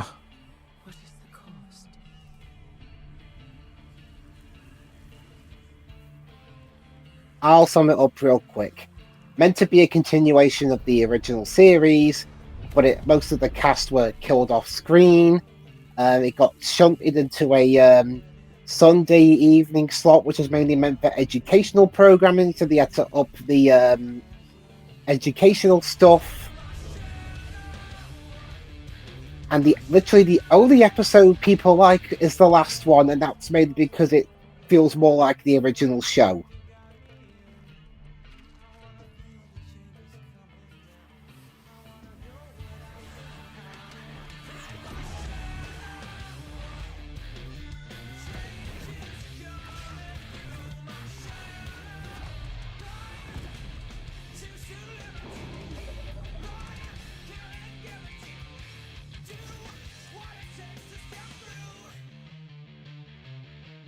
Warlock. Gameplay revealed next summer. Launch 2027. Yeah, so you have to wait a bit longer to see it, and then even longer to play it. For a trailer. Calling it now. It's a teaser from a new studio, so it kind of makes sense. All right, still to come tonight, the return of Tomb Raider, Phantom Blade Zero, and a performance by Evanescence, who are also releasing a new version of their hit song Afterlife today on Spotify, alongside new video game-inspired singles from Labyrinth with Sonic the Hedgehog and Bill Murray, not that Bill Murray, different one, with Cyberpunk Edge Runners. Here's your first listen. That'd be a pretty weird crossover, Sonic the Hedgehog and Bill Murray. I mean, to be Sonic fair, the Hedgehog mentioned. Well, Bill Murray could play Big the Cat, so... Okay, that would be interesting.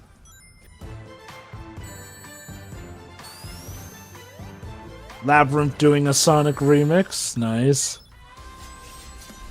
They couldn't promote like a different music service than Spotify though. And yes, that's right. Evanescence did music for DMC series.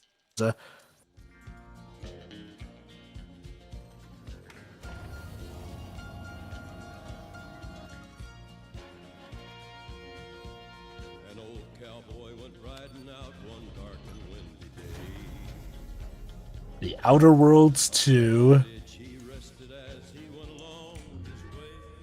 You see, Tio, this is the janitor who cleans up behind you whenever we do a playthrough. Okay.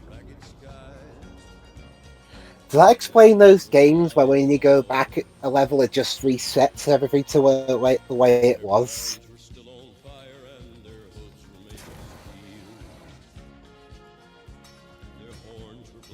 What is this? These people aren't paid enough.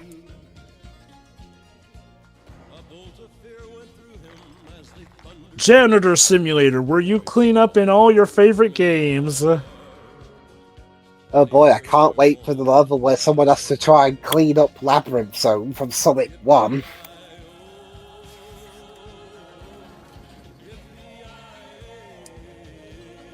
Would hate to be the one to clean up the dust in Undertale. Wow, someone's having to try and clean up Call of Duty. Good luck with that, mate.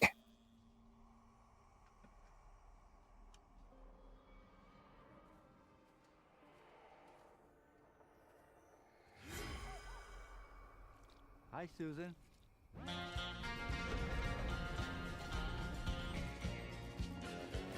In-game benefits. Wait a minute, is this a trailer for Games Pass? I mean, I saw something with the Gears of War logo on it, and it says coming 2026. Mm-hmm. Yep, Xbox Yeah, Games Game Pass. Pass. He's here. It's him. It's Gabrielle. Gabrielle? Bastard. Hmm. Gabrielle. We need cars. I'm sorry, we seem to have gone from Hi-Fi Rush to Forza. Oh, is What? this one of those shows where it switches between languages?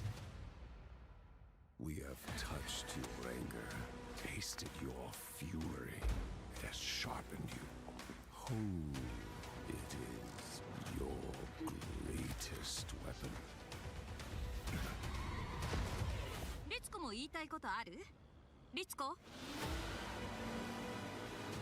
A Screamer tournament is about to be announced, held by a Mr. A. Forza Story Mode.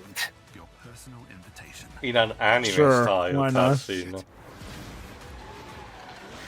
I can safely say this is not what I expected if this really is Forza. I mean, I don't think so, but no, it's not. It's Need for Speed. Screamer. 26 March. The style looks fun at least. All right. Well, okay, so a marriage between Hi-Fi Rush and Forza. I mean, will that be the most dramatic racing game story we'll ever see? Who knows?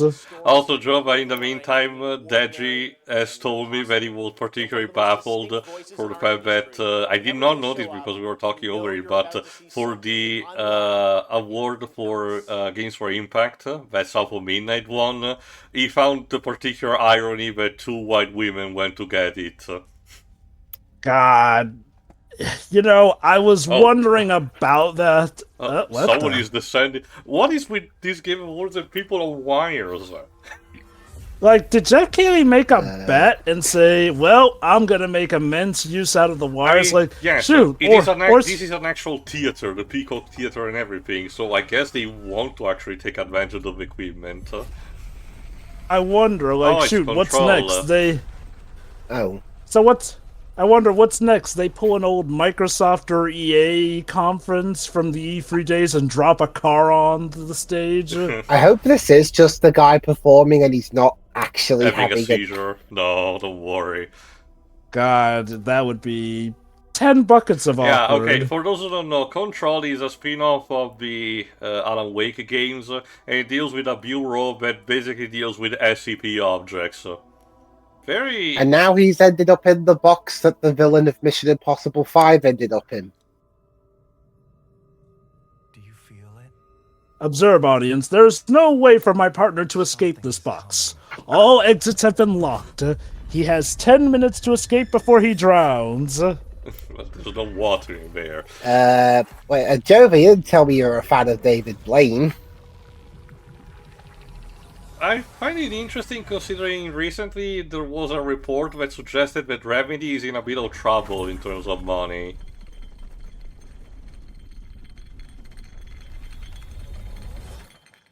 Is it about of like, oh god, we might have to get bought out by somebody out of money? No idea. It's Good time for me to grab a snack, actually. Oh, the pigeon throws. It's more trippy visuals because, again, that's what Control does, SCP objects with alter reality.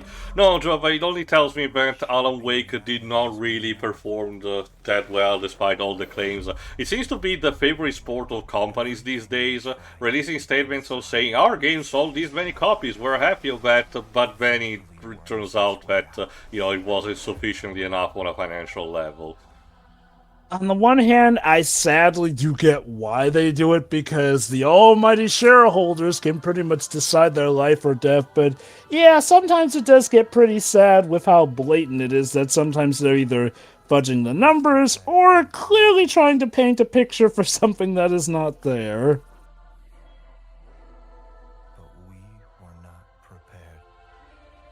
Also, wanna know some fun trivia? Control apparently has some Easter eggs also to Quantum Break. No idea if it's also tied to their shared universe or not. I was about to say, a lot of these visuals were reminding me of Quantum Break of all things. Well, that's the thing. Control really did amp up that kind of feeling that Quantum Break wanted to do. The whole superhero thing, just, in the idea of transmitting that to objects that have paranormal powers. So basically, Control is Quantum Break if it were good. Well, it's not really a superhero simulator, it's more of a case of, you do have some kind of superhero powers, but most of the time you are having to fight possessed objects or people who are possessed by that. It's quite literally a paranormal investigation. To be fair, Quantum Break had its own fair share of, basically time-mutated abominations and everything. But it was first and foremost a superhero game with a cover shooter type of, gameplay. As you can see, this is more focusing on the trippy visuals. Ooh. I also wasn't particularly the biggest fan of the narrative decisions for Alan Wake 2, so I do wonder what are we gonna do with this. It's not really my thing, so if someone handles it for the channel, it probably won't be me. It's but not hey, really a high priority for me, to be honest. Well, hey, congrats, Control fans. That is a good one. Control Resonant is coming in 2026 from the Masters at Remedy Entertainment in Finland, whose last game, Alan Wake 2, won multiple awards here at the Game Awards in 2023, including Best Game Direction. It is always exciting to have past TGA winners return to our show to showcase their upcoming projects. Still to come tonight, we'll have a performance from Evanescence, plus awards including Best Score in Music, Best Narrative, Best Game Direction, and Game of the Year. Plus, we'll introduce you to this year's TGA Game Changer recipient. Yes, so Geoff, you've been a good boy and kept the best score for later instead of actually, showcasing it that early on. Wait, no, you mean to tell me they're saving the best for last? I'd have never have imagined a show would do that. This global announcement comes all the way Also, now bring back the accessibility award to the main show, please and thank you. Yeah, that was... I understand the logic that the truth of the matter that someone needs to be put on the slaughterhouse towards the beginning. My personal thought that would ideally be just the place where, the esports and content creator, could do, because that's clearly more like the kind of awards that a target audience that watches the pre-show would be interested to see. Which, that does bring me to another thing I do wonder. What exactly decides, Oh, it's from Nagoshi. I can't believe it's not Yakuza. Yeah, that's actually from Nagoshi. I guess this is the first game that Nagoshi is doing after leaving the Ryuga Gotoku team. And I guess he's just doing royalty-free Yakuza. I know, we have Yakuza at home. Pretty much. It's like when people were all about the Bruceploitation and then they made a comedy movie based on Enter the Dragon that was called Enter the Fat Dragon. Goodness gracious. But yeah, no, what I wonder is, who decides... Well, okay, there are some awards that obviously get their full show, but what I want to know is what truly decides, hey, what awards are the ones that are just the ones that are put off to the side, like literally on the side of the video and mentioned basically in passing, and which ones actually get their proper on-stage speech? And it's not that those awards, aren't important. It's more that just they're adjacent awards. Like they're like a result of everything else and not like part of the main. Do you know what I mean? Part of me does get it. If every single award had a speech section given to it, the Game Awards might go on for a while, but it does feel weird when some just get a passing mention. That said, I presume the content creators are probably good sports about it. Of course. Oh my god, Gang of Dragon. You cannot be more royalty-free than this. He's got to be taking the piss. Very cool and very unexpected. Get your quarters ready. The best thing is that I don't know if he's working for a Chinese studio, because in that case it would quite literally be a Chinese bootleg. The ultimate rivalries were settled in the arcade. Right now, we have a special sneak peek. Oh, I guess now we're talking about the new Street Fighter movie. Alright, time we finally see it in action.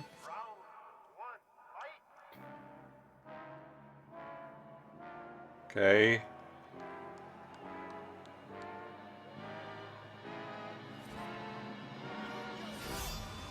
At least they got the costumes right for the most part. Like I said, the biggest problem to me with the movie has been the casting. A lot of casting felt way too weird and not particularly appropriate, but at least they seem to be trying to get the costumes right. There you go. Some people in the world are happy. Chun-Li choking someone with her own foot. I mean, it's the legs usually people prefer, not the foot. There you go. Only in theaters. They wrecked the car. Why did they get rid of Cody Rhodes' neck tattoo, though? He's just perfect. Isn't he like the ultra-American guy he's playing? Yes, he's playing Guile. I guess they don't want to have the whole, mentality, oh, he's super patriotic, so he shouldn't have a tattoo on his neck. And now introducing the cast. You'll be surprised that a lot of people have very, very weird mentalities and moral codes about tattoos. I will say this, though. This movie looks absolutely packed. They've got both Akuma and M. Bison. Those are like two of the big bads of the series. For those who don't know, the first Street Fighter movie, 1984 one, was supposed to have a deleted scene, a scene that got deleted, where Ryu and Ken did talk about the more supernatural aspect of the Satsui no Hado, which was supposed to be foreshadowing for having Akuma in a sequel, but of course that never happened. Okay, I will say this, with a cast this big, this movie needs to be at least 2 hours long, and Jason Momoa, what are you doing back here? He's not Brazilian. Why do you at least Momoa for a Brazilian character? I mean, at least from what I've seen of the trailer, it looks sufficiently goofy enough. Again, we'll have to see. At the very least, there seems to be at least, trying, which is more than I can say for what the Mortal Kombat live-action movie did, the most recent one. I guess Jason Momoa decided, okay, it's time for my career to stop sucking and going back to being good between him as Lobo and I guess Blanca. Although I will say this movie needs to be at least 2 hours long with a cast this big, and these are just the characters that they're sponsoring. We don't even know if there's going to be like extras or cameos or whatnot. I will say this, I hope this is not the second coming of Welcome to Raccoon City. Ergo, the Resident Evil movie that on paper seems like it gets the series better than the Mila Jovovich films, but, well, then does weird stuff in and of its own and kind of has some people debating on if it's better or worse than those movies. Of course, everyone agrees that they're both better than the Netflix series. Yeah. Dwaves. Yeah? Remind me again, is he the professional wrestler, the one who's playing Zangief? That's Roman Reigns, aka Joe Anoa'i. That's his real name. He plays Akuma, and Cody Rhodes is playing Guile. No, I'm talking about the guy on the right with the red jacket, because if he's supposed to be the actor who plays Zangief, yeah, they got a good one in terms of body proportion. No, he's played by Oliver Richters, aka a Dutch bodybuilder. They got a Dutch to play a Russian. Okay. Given certain things going on with Russia at the moment, I wonder if maybe a Russian actor wasn't available. Well, I do wonder, considering the mentality of the movie itself seems to be all over the place in terms of that, so... I'm interested how Bison's gonna work, considering the actor they cast. He was Polka Dot Man in the Suicide Squad. Yeah. Yeah, and Bison's look is a little bit David weird. Dastalmacha? Okay, it cannot be worse than the one from Legend of Chun-Li. Calm the fuck on. I will say this, like I said... Neil McDonough is a great actor, but... He's not in Bison, simple. Oh, best ongoing game. And these guys are presenting best ongoing game. Alright, if I Final Fantasy 14. I voted for... Fortnite. I think I voted for... Did I vote for No Man's Sky? I think so. I think you may have... Either that or Marvel Rivals, one of the two. No, I probably did not vote for Marvel Rivals because NetEase. I voted for either No Man's Sky or Marvel Rivals, I can't recall. Let's see who wins. Oh, the mic's not coming out of the floor. I thought it was coming out of the... And the Game Award goes to... No Man's Sky! Hello again, No Man's Sky. Wrap it up. Oi, where's Sean? Yeah, where is Sean? Sean! He couldn't make it. He was too embarrassed. My god. No Man's Sky. I don't think there is a more touching redemption story in gaming than No Man's Sky. It really is like the guy that you knew from school that was into all of the drugs, that got into rehab, and now he's basically living a squeaky clean life. Obviously, no one should do what they initially did, but they are such a good tale on what happens when a dev company doesn't just up and abandon a game because it has a very, very bad start, essentially. Also, Dachi told me in the meantime that he's very appreciating Kami's design for the Street Fighter movie, so I guess someone is very happy about that. Did we actually got... Okay, please remind me, who's playing Kami? A Thai-Australian actress named Mel Johnson. They couldn't get a British Commonwealth got it. I guess. Okay, this is the second time. First time it's Kylie Minogue, although in that case, that was because, you know, A, they needed someone Australian to please the Australian government who are helping to fund the movie. Plus, just like Gods of Egypt. Plus, they needed somebody that could learn lines quickly, and since Minogue had experience working in soap operas, it fit. I know that there's some particular annoying on this aspect, but Street Fighter prides itself on having characters specifically from all over the world to represent the tournament, bringing fighters from different parts of the world. So I do believe it should be a very important aspect to recapture for a movie. But so the all ability over appearance thing, I argue, is not really something you should do. I love it. Okay, we need you to see if you're good for a Street Fighter movie. What are your credentials? I was in a soap opera? You're hired. Geoff, what the? It's Lego Batman, okay. I mean, she was fine in the role, all things considered.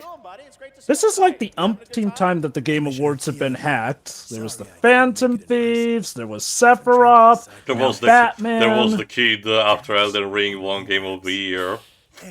That's But yeah, speaking of games to look forward to, who'd have thought that Batman video games redemption would come in the form of Lego? Because yeah, this game is basically a return to form for, of all things, the Arkham series. I'm not even kidding. They're apparently using the Arkham format, essentially, just with a Lego branding. But it's also taking basically stuff from every era of Batman. That's why I guess the Joker looks like the Heath Ledger version. Yeah, you'll get stuff like that. You'll also get basically Danny DeVito's Penguin, essentially. Burton's Batmobile as well. Oh, hi, Ra's al Ghul. And Ra's al Ghul is a thing. Well, I've said this before, but I haven't, played every franchise they've tried to cover, but the Lego games usually do pretty good by the source material.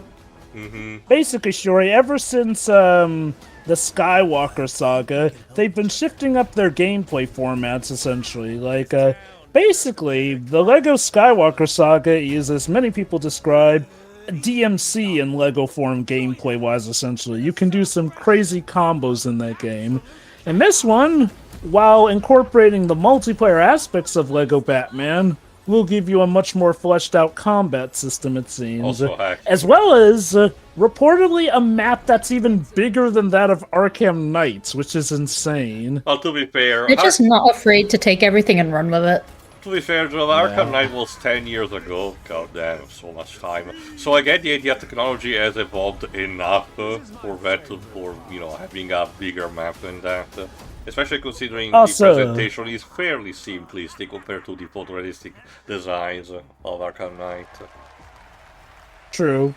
Quite true. Pre-order bonus! I don't care for that suit enough, so I'll probably wait and see. But Joba, it's bulky, it's cool. And yet, because he's Lego... that's what Frank Miller thinks. And yet, because he's in Lego format, he'll look the same size as any other Batman. The design. I think I voted for Silent Hill last in this one. I may have voted for Death Stranding. Or Ghost of Yotei. Probably Ghost of Yotei. Oh, Battlefield 6 wins it. I guess Battlefield 6 had to win something. Creator, I voted for the VTuber, Sakura Miko. I voted for Most Critical. Well, I don't know most of the other one, like the Burnt Peanut. Oh. Alright, best fighting game. I think I voted for the Capcom Fighting Collection too. Same for me. Okay, see, stuff like this, I wonder why this stuff is, like, only done in passing and whatnot. Like, are these ones that they deem... Oh, that is gonna be Fatal pissed. Fury one. Most anticipated, just give the award to GTA 6, come on. I swear to God, if GTA 6 wins, I'm gonna call it. There's a conspiracy going about that. They're just gonna keep delaying it because it keeps winning. Like I said, there was a precedent with Elden Ring, so again, as much as it pains me, they had the right to do it. And yeah, GTA 6 won, which... It's gonna be really quite the catastrophe if that game doesn't live up to people's expectations. Oh, he's... Hey, the Marvel beat-em-up game. That you actually gifted me a copy of that, I'll still need to play it. God, Shield is so cool.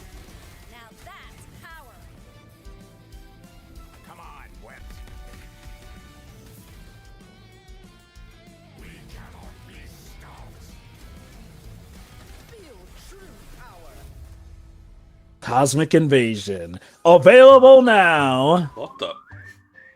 Oh, someone actually still plays Luna, uses the Luna?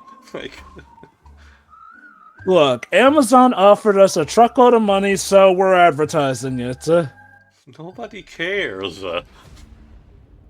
I guess it must have enough players since, Yeah, it's still going. I guess it's better than fucking Google Stadia to that extent.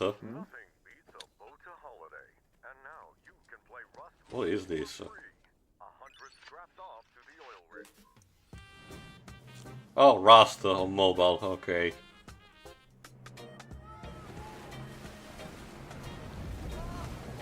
I know that the developers of Rust have a lot of money because they regularly, and I mean regularly, send money to a lot of content creators for sponsored streams to promote the game. I can tell because it's usually a game a lot of content creators don't particularly care to play off, but if they receive a fast stacks of cash, of course, you know, they will do that. Wait. Anyone got a power bank? Rust Mobile first. Not my thing, but congrats to anyone who's into that. I wonder what the real one feels like. Still remember that one EA E3 conference, I think it was the 2018 one, where they dedicated a whole section of that conference to the desecration of Command & Conquer on mobile. Yeah. Hi friends, I am thrilled to Alicia be here tonight Day. to present the TGA Game Changer Award. Have I heard that An name award that before? recognizes an individual or organization that has demonstrated positive social progress in the gaming industry. And I'm even more Okay, it's obvious why this one definitely gets its own segment. uplifting girls today, and one that I'm honored to represent as an ambassador. Girls Make Games. Yeah, I guess it makes sense why obviously something like this would get, you know, its own proper segment, though. I do wonder if maybe eventually the Game Awards could at some point become ambitious enough so that each category at least has a segment where somebody can give a speech. At least if they're present and whatnot. I think also they're continuing what they did last year to promote, you know, gaming-related benefit service that has been going for a while. And I'd like to invite them to the stage and hear how GMG truly has been a game changer in their lives. Please welcome Ellie Friedman and Monica Paredes.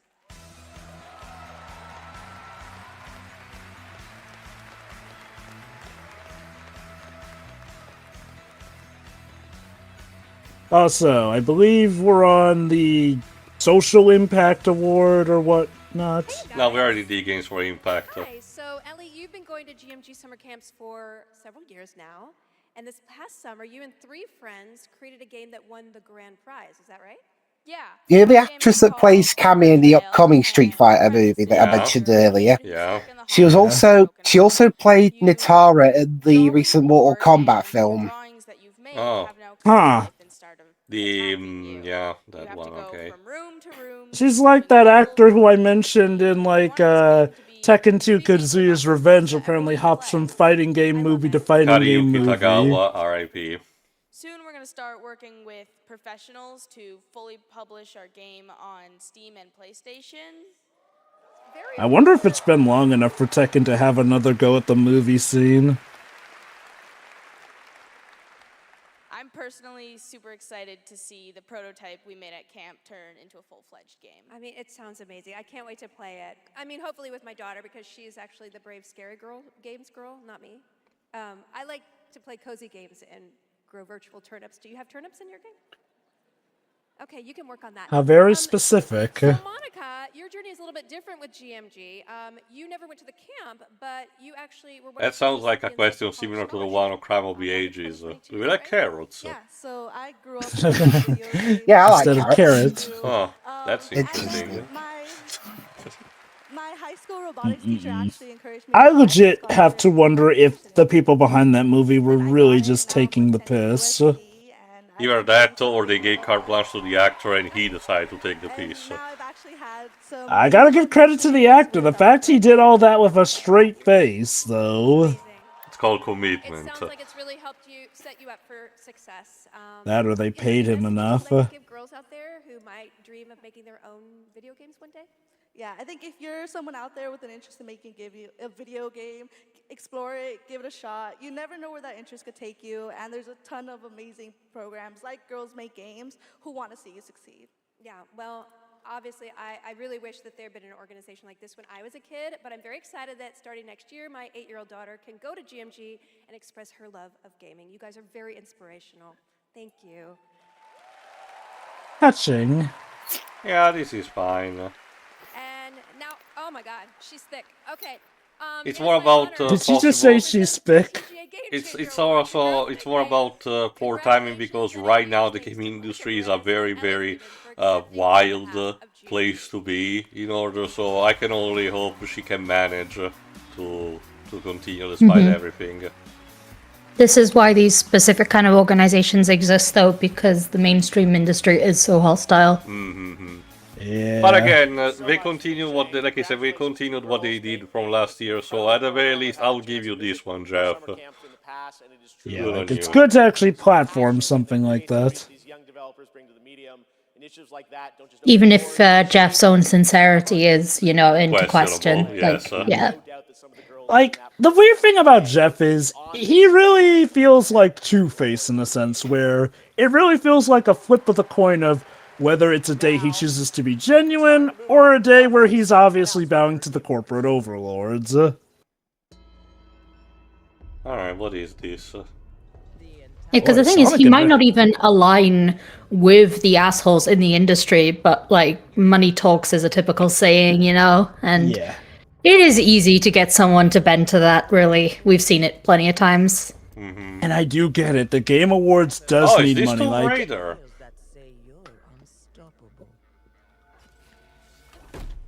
Yeah, I think that's Tomb Raider. Hey, Lara.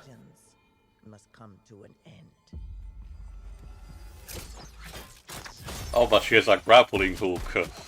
Why the hell did we not shoot her when we had the chance? Because, again, Indiana Jones logic, that's what all of these archaeologists think would work out. That said, I already like how this looks more fun. And I don't mean in a gameplay sense, I mean in a tonal sense compared to the reboot trilogy. Yeah, well, that one tried to take itself way too seriously, so... And it's more colorful than the reboot trilogy, too. Well, Shadow of the Tomb Raider Jeremy, there technically already was a reboot before. Okay, let's rephrase you know what that. I mean, though. The one that started with the 2013 game, Tomb Raider Catalyst. So it's a new game, actually. Oh, jeez. Coming out in 2027. My mind traveled back to where this story began. And everything changed. Wait a minute, now she's in a different costume.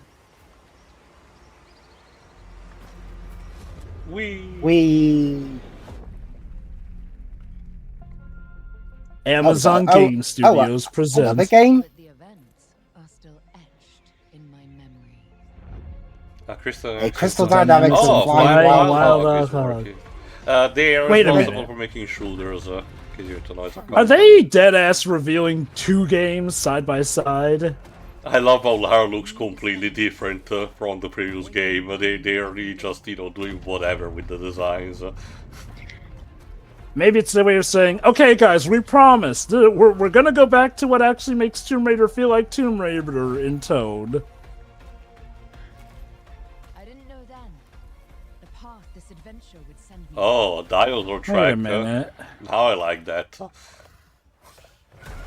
Clever Features.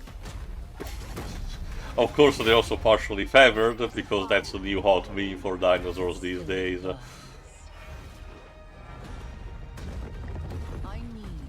Da da da da. Gotta have the rollerball. To uncover the secrets of Atlantis.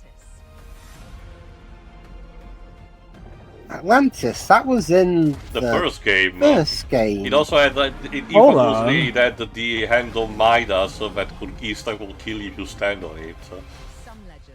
Could this actually be bringing back some old continuity? Tomb Raider, Legacy of Atlantis. Yep, ladies and gentlemen, we are getting another remake of the first game. Did we already had one? 2 games back to back. Yeah, because that's the thing though. PlayStation Plus recently released the PS2 version of Tomb Raider Anniversary, which was a remake of the first game. So to have a series having 2 remakes of the first game, what is this, Pokemon? Or are we sure it's a remake and not just going to be another venture where she happens to be looking for Atlantis, but in a completely different way? Well, the T-Rex and the dinosaurs were in the first level, so I am inclined to agree with Dweebs. Something Shit, that is a good unexpected, you point. say?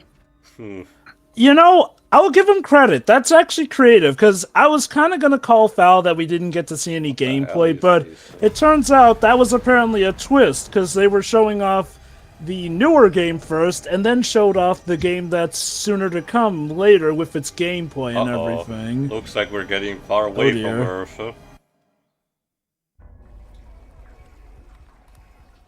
Oh, and there's a lot of water. Does this happen? Is this Does this Subnautica happen again? to you? Subnautica doesn't feel like a horror game, though. The citation, I beg to differ for once. The ocean, it's called Markiplier, fuck the ocean. Yeah, but that's not the game's fault. It just turns out to be a horror game because the ocean is so fucked up. The fact that we arguably know more about outer space than we do our own ocean, Jesus Christ. Oh, hello. Hello there? Can we help you? This is not Subnautica. Subnautica, me oh my, I didn't know that was your game. I wasn't familiar with your game. Apologies. So basically this is another, you know, stranded on an alien planet. It's basically like Prometheus, except you're not stupid. Wait. Forest? Okay.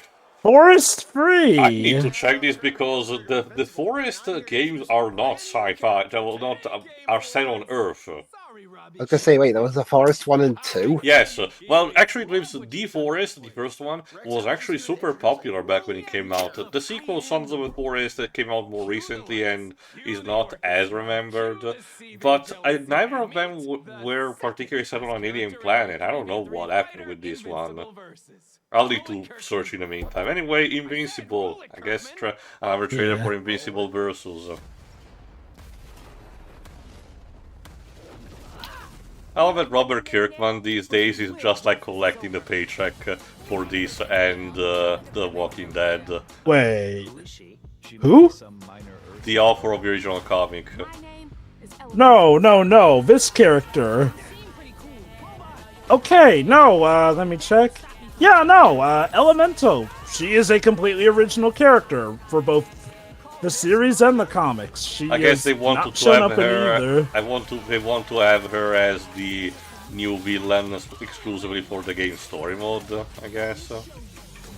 Possible. She could be. Yeah, apparently, for all intents and purposes, she is a character for just this game, and apparently, she's the Avatar.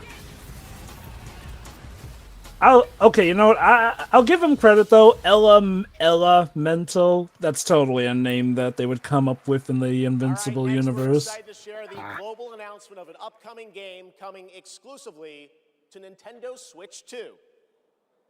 Okay. Oh. Switch. Shape Farm. Oh, our Kepler interactive game. Okay, I know I said the one with the grandma looks Ghibli-esque, but this looks like full-on anime. Very also inspired by the aesthetic from the 80s. And a bit of Rumiko Takahashi's 90s style, too. This looks like a co-op game, though, like... Yeah, someone was a fan of Joseph Perry's games. Yeah, we're reaching that point where some of these games are becoming popular enough that people want to deliberately get inspired. That we got another example from before with the game that was partially inspired by Baldur's Gate 3. True, that game that I checked, apparently that upcoming game is also is also inspired by the 5th edition of D&D, so, you know, it's tangentially related to Baldur's Gate. Also, I know that we've had a lot of games that have done it, but this feels like the full realization of what something like Time and Eternity was trying to do. Like, this looks like a playable anime. Hi, Miss Piggy, again. Again, apparently, according to the lore now, Geoff Keighley's Squeeze, who he had a one-night stand with... Yeah, now you're having the mental image of Geoff Keighley and Miss Piggy having sex. So I'm not apologizing. Stay away from her! Look, sure. If anything, it sounds like she approached first. Also, I guess this is what Geoff meant when he said he was bringing home the bacon. Yeah, right there. Right there, Piggy. Okay. You know, by this point, Yes. considering all the previous ones, by this point, Geoff is doing most of the run-up with the Muppets, so I wonder who's gonna bring next year. You know, I don't think he's done Kermit yet, has he? Well, I guess he's the super special boy. Maybe he's too costly, or he's keeping him for a special occasion. I don't know. Alright, best Is action Kermit gonna adventure game. I think for this one I voted for Split Fiction. I may have voted for either Ghost of Yote or Silk Song or Split Fiction. And the Game Award goes to Hollow Knight Silk Song. Oh, it's Kong 1. So, I'm just gonna say it. Oh, Best Art Direction.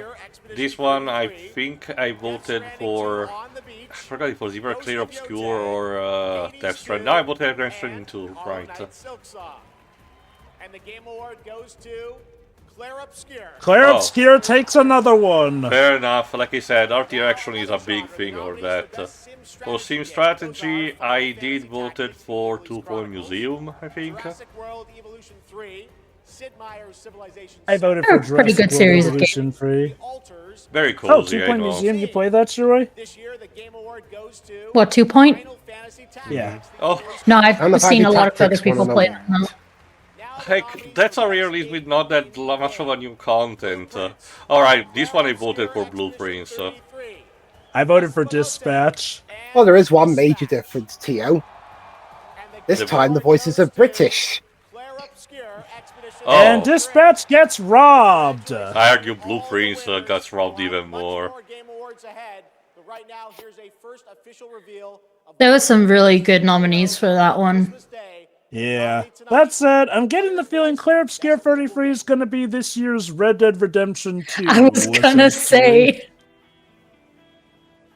Because it's sweeping quite a few awards up. Oh, Wolverine. Oh, hey, Waves. Wuthering Wave. Have not played this one, but I've heard it's apparently on the rise. See, that's Every game's I getting already motorcycle mentioned this when it these comes days. to the Hoyover stuff, and it's applicable also for this one. This is the thing that pisses me off the most with all of these Chinese games, because this is literally the kind of, you know, cel-shaded, animated, you know, non-photorealistic art style that I wish a lot of more mainstream games had, instead of all photorealism going on. And instead it's just relegated for these, you know, titles that are, you know, very easy to appeal, but they're mostly there to make China's coffers rich. That's the unfortunate thing. China apparently learned from a lot of Japan's failures in the gacha market to realize what they were doing wrong, and from that they've maximized their Metroid profits. Prime Oh, 4. speaking of games with motorcycles, and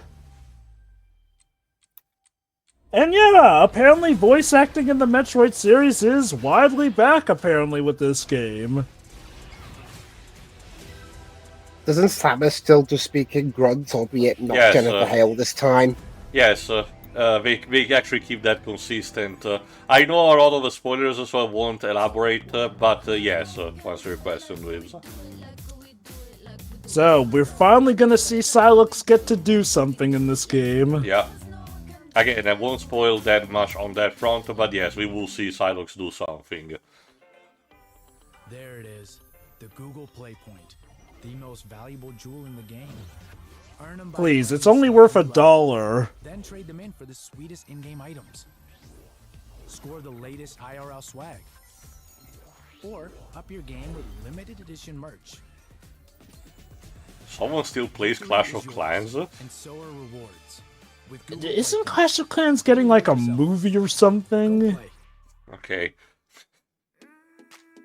Paw Prince Studio. Oh, is this the other Pokemon clone that they announced a few months back? Hey, is Power World doing good after its slump? Like, it's funny. What happened with Power World happened with a lot of people that try and be Pokemon. It got big until it got too big for its britches, and then people kind of lost focus of it when the wonder of Pokemon with guns wore off. Probably just also just to spite Pokemon. Oh, right. Clash of Clans is actually getting its own animated series on Netflix. I guess if you need to do an adaptation of that, that might as well be the way to go. I am not really aware of any lore, if any, that game has, so good luck. Maybe they can make something. Animo. So, basically, we have Pokemon and Digimon at home by the looks of it.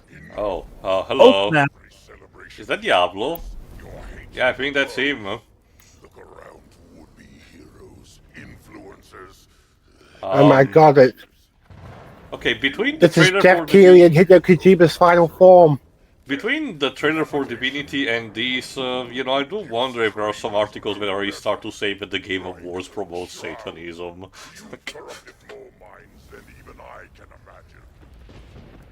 Apparently, streamers are the ultimate evil, according to this guy. I mean, from a certain point of view. Oh, apparently that's enough, Geoff Keighley, because this guy is pretty much calling Geoff Keighley out, Dibs. Yeah, well, Geoff All right, would do that to divert attention away from himself. Clearly. Alright, audience, it's up to you to fight the devil. What, as in E? To quote, yes. To quote Bob Ross, just beat the devil out of it. Again, I will say I do kind of dig how interactive this show has felt.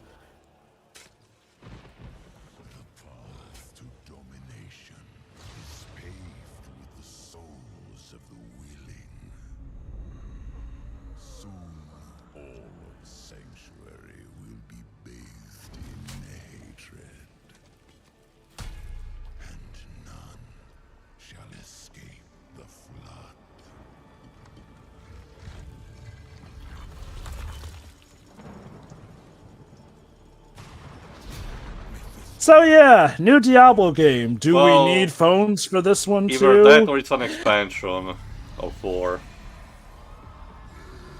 4. From what I've heard, it had a good start, but in typical Blizzard fashion, I mean, apparently if garnered problems. This is another example, that means it was good enough to still going.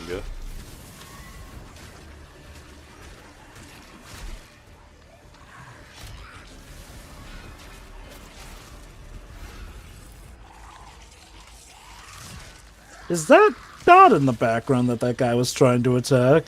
Well, either that, someone was actually taking control of the demons. Again, the lore of Diablo is very big, and I need to have a refresher, so I don't know at what point are we supposed to be.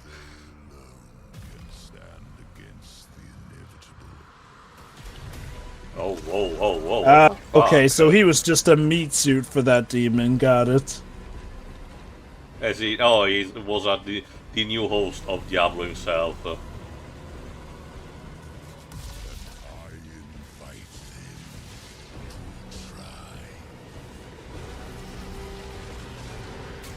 Diablo 4, Lord of Hatred. There you go. Prepare for the reckoning next year.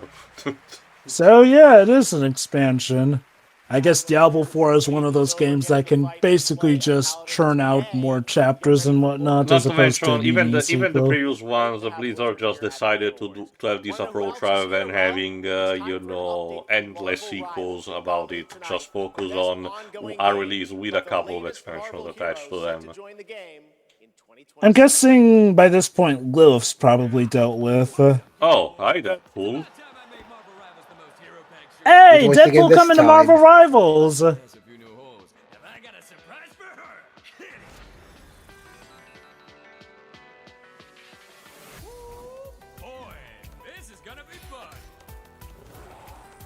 I was about to ask that. I guess it's not Nolan North. Oh, hi Devil Dinosaur and Frog 4.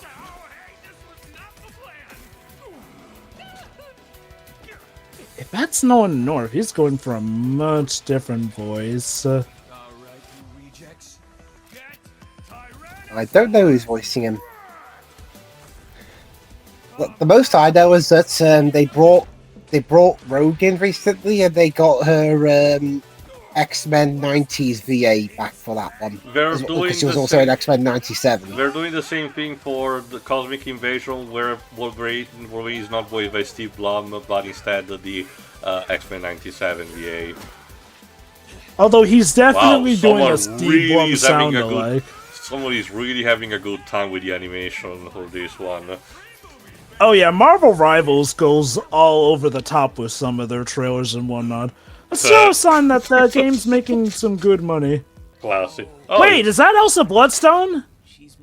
Less red than I remember, but I guess we'll see. Rogue. Yeah, she's in the upcoming chapter. Actress, producer, and activist Gemma Chan. Oh yeah, she's in the upcoming Bond game. I guess she's gonna talk about that. Speaking of X-Men, I see she's dressed a bit like Storm from the 90s series when she gets costume change. Actually, she reminds me a bit of Lady Deathstrike. The only thing missing is the hairpiece. This is another new form. Well, not new since it's been a thing for a while, but an interesting trend with dresses that are, well, basically kind of midriff exposing, if not just bras up top and the skirt below. Anyway, James Bond. Definitely one of the games I'm actually looking forward to. Olive Mauritania.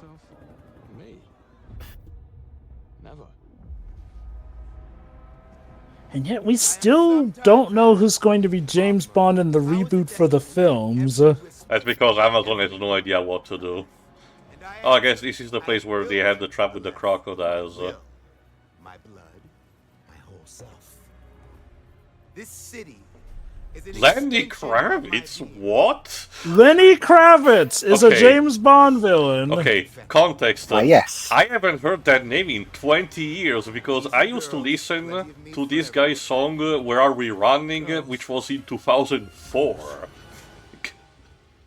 I guess he's one of those song artists who decided I had no idea he was still time a to do thing. movies.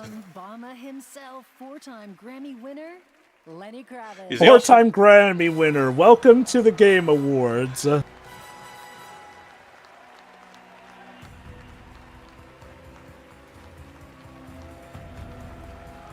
Yeah, lately IO have been casting a load of Celebrities. celebrities in, well, mostly for the Hitman DLC. Like most recently, Eminem was in the anyway, you had to kill Slim Shady. Yeah. And there's the man himself, Lenny Kravitz. To his credit, this is not the... Well, okay, actually, no, this is probably the first game Yes, this is the first game he's been in, but he has been doing some acting as early as 1998, starting with, I kid you not, the Rugrats movie of all things. Why not? He played a baby. He was in Zoolander as himself, The Diving Bell and the Butterfly as himself, La Traversée des Cieux as himself, though to be fair, that one was a documentary. He was Nurse John in Precious. He was in The Hunger Games. I forgot that he was in Christ. those. He was also in Holy Ghost, Hunger Games Catching Fire, The Butler, Shotgun Wedding, The Trainer, and Opus there of goes. this There's year. best core music. Alright, here we go. Alright, Christopher Larkin, the Hollow Knight Silk the Song. good news, there is no Square Enix game that can take away the award this time. So let's see Darren who Core, wins. Hades 2, That Lorien being said- Testard, Clair Obscure, Yeah, Clair Obscure's here, so... Ghost of Yotei, and Woodkid and Ludwig Forcell, Death Stranding 2. No on the Akira Bit Speech. Yamaoka for Silent Hill F is also a bit of a, middle finger if you ask me. Alright. Lorien Testard. Oh, of course. Oh boy. Okay, you know, just get used to hearing this theme music. Like, this theme song might as well be the theme of the Game Awards with how much Clair Obscure 33 has been called up to the stage. I should have saved the alcohol for this so I could take a shot every time this game wins. Thank you so much. We're so happy to be here tonight. It was incredible to play in the ATME in live. Clair Obscure 33 might go on to become the game with the most Game Awards won in a session if they keep it up. Also, from what I remember, the composer... Okay. The composer for Clair Obscure, similar to the one of Balatro, was someone who they hired from SoundCloud. Wow. Just goes to show. It's connected to the bigger, humble origin for the video game. Again, I can understand why they're propping it this much up as a case of, true Cinderella story for a game. I do hope at the very least that the judges were legit about picking it for these awards as opposed to just doing the in all obvious. of these, remember always the mantra with the Game Awards. The voting at the end of the day doesn't fucking matter. For lingering on one of my songs on that night, when our story was aligned. And thank you to all my loved ones for their love. And but I have to say, Bo, that the score of Clair Obscure is genuinely beautiful. Like I said, yes, it is, like I said, very heavily inspired by Keiichi Okabe's score for Nier, but it puts its own spin into things and contributes to the whole painting aesthetic that is going around. Yeah, like I snark, but I'm not upset that it won. We don't know the colors of tomorrow, but we are ready to paint them with you. Thank you. To the Uncharted Tomorrows. Okay, what was that Kingdom Hearts line? This is your preview to show that these guys will be the ones helming the Kingdom Hearts series from now on. Okay, not to that extent, but these guys, ever since the game became popular, Square Enix seem to have actually been pretty charming inviting them to the office and have a bunch of talks and collaborative arts. So I do wonder if they're actually considering hiring them for something. God forbid Square buy them. Well, we'll have to see. To be fair, Square hasn't really bought any studio recently, and they only collaborated or hired temporarily other people to do their stuff, like Team Ninja or all the people who did their mobile games, like Amplibot. Oh, hello again. By the way, Amazon. 25% off! US only. Come on. Get them Bezos bucks. These commercials have no bite. Give me the anti-vape commercial, please. Also, you know what else has been missing? Death Stranding 2 has not won an award. Geoff, are there marital issues back at home with Kojima? Well, I think Miss Piggy has something to do with that. God damn. Oh, God. It wasn't just Kermit that got cheated on. I'm sorry, Miss. The premiere for Wicked Part 2 is the other way. She does kind of have that kind of outfit, don't she? We can do both. Yesterday, and all things considered, the update went smooth. So we're not here to finally announce that we're coming out of open beta 12 years later. No, we're still in beta 12 years. And, in those 12 years, all we have learned is that Ben Starr will do anything for money. Okay, even part 2, I've heard some people be a bit split on that Ben one. Starr. We have an amazing community of Tenno and Warframe, and now Envoys with Soulframe, and we truly wouldn't be here without them. So Reb, why are we... I like the musical as a whole, but I think people generally talk more about the first half of it than the second. And that appears to be the case with the movies as well. Okay. I forgot. I think I haven't seen part 2 yet. Okay. From what I can understand, and mind you, this is based mostly off of the musical, but the movies probably will be that to an extent. Act 1 is like the prequel you get, whereas Act 2 is basically Wizard of Oz, but from Elphaba's perspective. Oh, another expansion for Warframe. Okay. Dominic Noble has released a bunch of videos tied to Wicked, but I haven't seen them yet. From what I understand, the book is... a thing. Yeah, apparently the book may not be that great, and the musical really took a few liberties. Still kept the spirit of it, mind you. Anyway, speaking of games that have been still going for a very long time, Warframe. I found it interesting because this development team used to make a bunch of different games, and then they just stuck with this one and they never looked back. I still need to play Dark Sector that was made from them.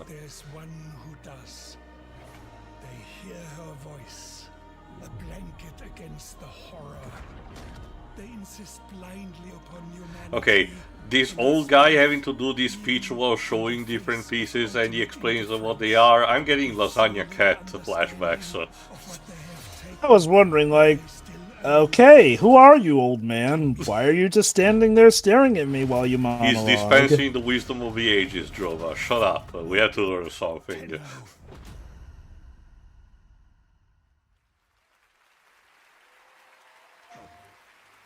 Alright, next one. Oh, Seven Deadly Sins. Oh, Seven Deadly Sins. God, I've been meaning to check out this anime. I've heard everything said about it, from people saying it's great, some people saying it sucks, people saying it can be very problematic. Oh wait, hold on, is this following the sequel? From the little that I've seen, it seems to have a relatively simple story of the protagonists are a group of people that are deemed evil when they're actually, you know, doing good stuff. That I've seen a couple of different other times, like in stuff like Google Blood.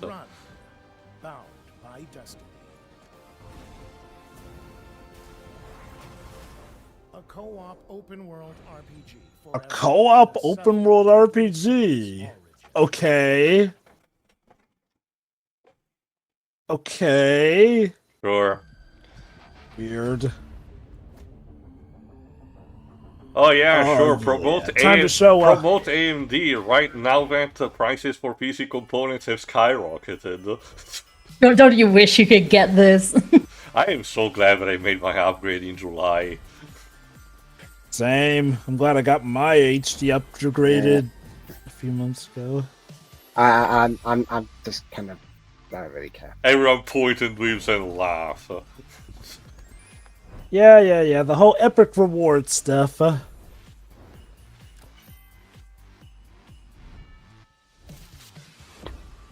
Holiday sale. Sorry, course. TV, I'm not doing that. But you can get a free copy of Hogwarts Legacy. Oh wow, my stream cut out for a moment. I can't imagine what could be the cause. Free until the day before my birthday.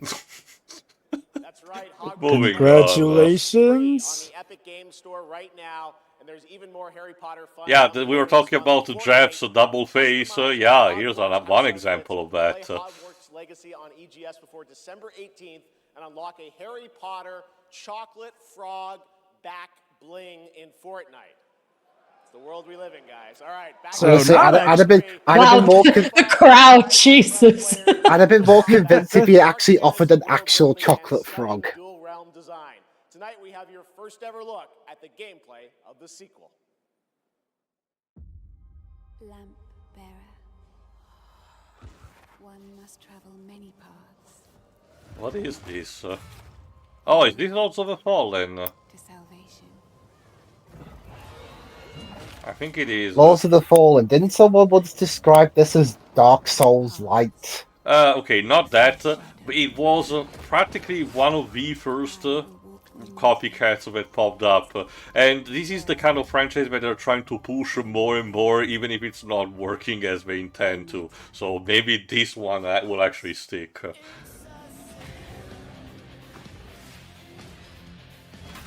It's a shame, because the aesthetics are not particularly bad, but the combat is a bit too clunky for my taste. Again, it says something that out of the copycats, games like Oliver Crab's Treasure, I think that's his name, and the Lies of P are the ones that actually, you know, turned out the best for now. For those who actually don't know about him, follow Iron Pineapple. He has a dedicated series where he analyzes upcoming games that are trying to, you know, follow the Dark Souls formula, and he gives his honest opinion about it. There are some really interesting stuff, you know, among the crowds. Yeah, there's Lords of the Fallen too. Wishlist now. Thank you, I don't think I will do that. I need to try that Korean one that got released recently, the first Berserk. A diverse set of games across a variety of genres. Here are the nominees for Best Sports Racing Game. Best sports Implying, racing. implying racing isn't a sport. I swear. Okay, I voted for Sonic Racing Crossworld, but I swear Mario Kart wins over it. Oh Wait, my what a shock! God. Mario Kart World won. Okay, no. So out of Sonic and Mario, the worst of the two won. Alright, I voted No Man's Sky for this one. I mean, don't get me wrong. I do like Mario Kart World, but I don't care what some call me Johnny said. Sonic Racing Cross Worlds is awesome. Oh, Baldur's Gate 3 won like last year. Okay. Best BRAR, I voted for the Midnight Walk. Marvel's Deadpool VR and the Midnight Walk. The Game Award goes to... Again, we don't know anything about Marvel's Deadpool VR. Thank you, there you go. Best RPG, I think I did voted for Clair Obscure. Also, again, Monster Hunter Wilds has no business being here. Monster Hunter Wilds and The Outer Worlds 2. This year, the Game Award for RPG goes to Clair Obscure. There you go. Take another imaginary shot, Shiroi. Player's voice, oh goody. Let's see if the Chinese are voting Genshin again for Impact Genshin going to Impact. win. I wonder Genshin Impact will win yet again. Hollow Knight Silk Song and Wuthering Waves. This year, the fans selected Wuthering Waves as What? Genshin Impact didn't win for once? I'm shocked. Also, speaking of shocked, gee, the Game Awards, which seems to at best regard Sonic with a bout of, do we have to, didn't let the Sonic game win the racing category. What a shock. Okay, we talked about this before. This is the game that Housemarque is doing, that is the spiritual successor of Returnal. And I guess this is the actor who plays the main character. Yes, Shiroi? Okay, but like two things. One, Hornet has been through enough in-game. Alright? Like, let her have nice things. Two, I haven't played Sonic Racing Cross Worlds yet. I do not have it. I don't even know if it's a game that I can play.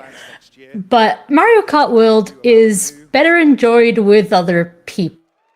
Like, Mario Kart 8, I can play by myself enough, but Mario Kart World is kind of just like, okay, I need other people to enjoy this. In a sense that you feel it doesn't feel as fun without people. Yeah. Again, that's one thing I feel Sonic... Well, that's another thing I feel Racing Cross Worlds does better. Racing Cross Worlds feels, to me, intense whether I'm racing alone or with people. And I kind of get why Mario Kart does its thing. You know, the idea is that single player is more training, but I miss when they had a better sense of single player campaign in the Mario Kart games. So yeah, again, premise is similar to the one of Returnal. Trapped on an alien world, cycle needs to be broken. Well, in this case, you're interacting with other NPCs, while Returnal was a very Metroid experience, so having to deal with things on your own. So with our main character, Arjun Devraj, played by Raoul Coley. Previously, he's been in stuff like The Mighty Nine, the Harley Quinn TV show as Scarecrow, Gears 5, and among others. April 30. I think that's later than the original release date, so I guess there's a slight delay. It's from Housemarque. Yeah, like I said, people, ever since they've been bought by Sony, they've been doing this kind of stuff. To present our next award, I am honored to welcome a previous TGA winner. He's the writer and director of some of the biggest and most critically acclaimed video games of all time. Previous TGA winner, eh? It's not Kojima. Oh. Red Dead Redemption 1 and 2 and Bully. Wait, Geoff, don't you mean Kanis Khan and Edit? Now the founder of a new studio, Absurd Ventures, where he is busy writing and creating novels, comic books, animated series, and yes, 2 big upcoming unannounced open world games. It is my honor to welcome to the TGA stage for the first time an industry icon, Dan Houser. Who's in And the house? here he is. Houser. The man, the myth, the man with a plan, Landerin, Dan Houser. Part of the reason that Red Dead Redemption 2 was as fantastic as it turned out to be. This is and I the sure hope that one, Rockstar... This is the one game dev that your mother hates, and it's very probably legit about doing so. I'm sure. Well, here's hoping Rockstar can do oh so well without him. I mean, hey, I'm sure that they're almost about to release the latest game. Oh wait, no. I'm pretty Push sure. it back a few months. I'm pretty sure you know story development is not what's causing that. Well, driven and shared by the player's choices. It's a level of shared authorship that's unique. Oh, don't get me wrong, but let's not forget Dan Houser was more than just the story guy. Like, he was, for all intents and purposes. Speaking of story, best narrative. Okay, I forgot. I think I did voted for Death Stranding 2 on this one. Yeah, I sure as hell did not vote for Ghost of Yotei, I'm sorry. Again, why is Kingdom Come Deliverance 2 here? And Silent Hill F. But yeah, no, to be fair, Dan Houser was like kind of the, well, all-star rock star of Rockstar and all that. Oh, of course. Play the theme! Ladies and gentlemen, the new theme of the Game Awards of how many times you'll be hearing this song with all the awards given. I mean, to be fair, I got used to the Astrobot theme last year. And the Game Awards belongs to the French now. Oh no, now that's the true horror. Jesus Christ. It wasn't so much an invasion from Japan we had to fear, it was France all this time along. Suck the blue.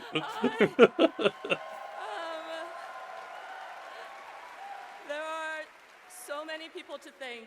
I do like that it seems like multiple team members are getting to go up and say something. That's sweet. It almost makes me wonder if they planned this in advance, but nah, that's tinfoil hat. Well, more like a case of just in case it happens, what do we do? You know, kind of thing.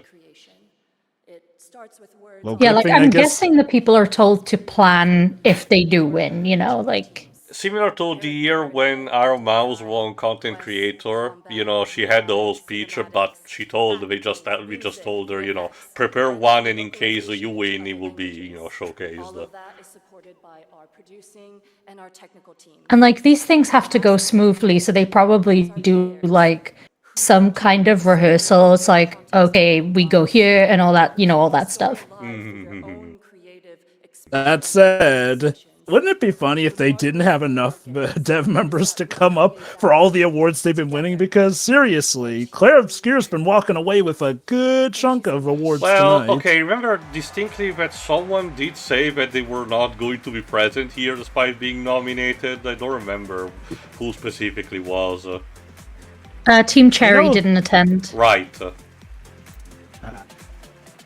They have they have won one award. I forgot if it was the best action adventure game, but yeah, nobody went to check it, so they're gonna mail it probably. But yeah, no, to wrap up the talk about Dan Houser, he was more than just the story guy. He came up with a lot of the ideas, concepts. If I recall correctly, he was like head developer on a lot of their titles too. Like, so do I need to thank him for the fact that Red Dead Redemption 2, despite, you know, being groundbreaking, what you can do, it's slow as molasses? Well, it was a very heavy game for the time. I think it's... I'm talking about the pacing, you know, the fact that you need to skin every single animal all the time. You know what I mean. Yeah, that may be his idea. Granted, I don't know, there are quite a few devs on Red Dead Redemption 2. What I do know is that he was like the main guy behind it. I don't know if every little idea was his, because there's a ton you can do in Red Dead Redemption 2. What the... Again, this is I'm sorry, did cyberpunk stuff. Okay, I get it, but what specifically?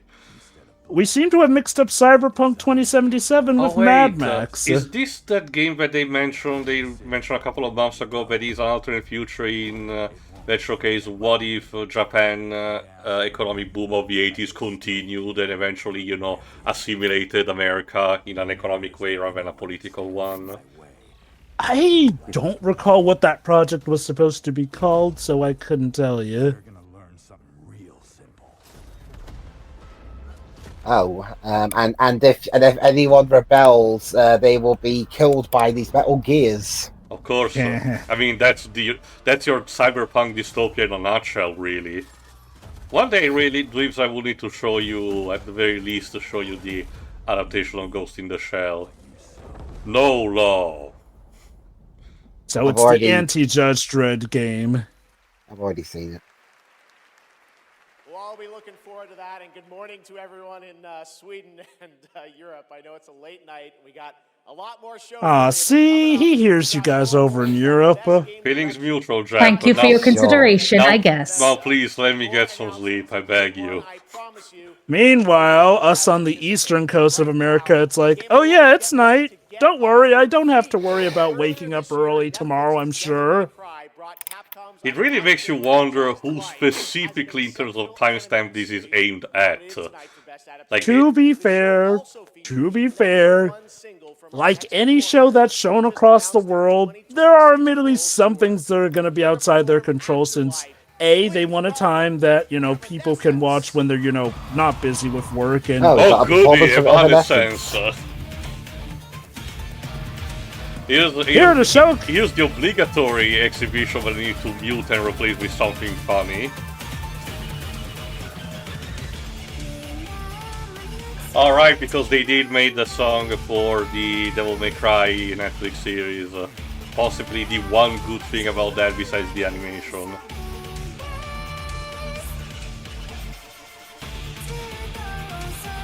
So basically, if Marvel and Capcom ever do pair up again, now you know we gotta basically have an Evanescence duo song theme between Dante and Daredevil. Geoff, I'm pretty sure... Okay, I was gonna say that they're trying to forget that was a thing, but Elektra, played by Jennifer Garner, did show up in Deadpool and Wolverine. Pretty much, yeah. Like, okay, the way I see it is like...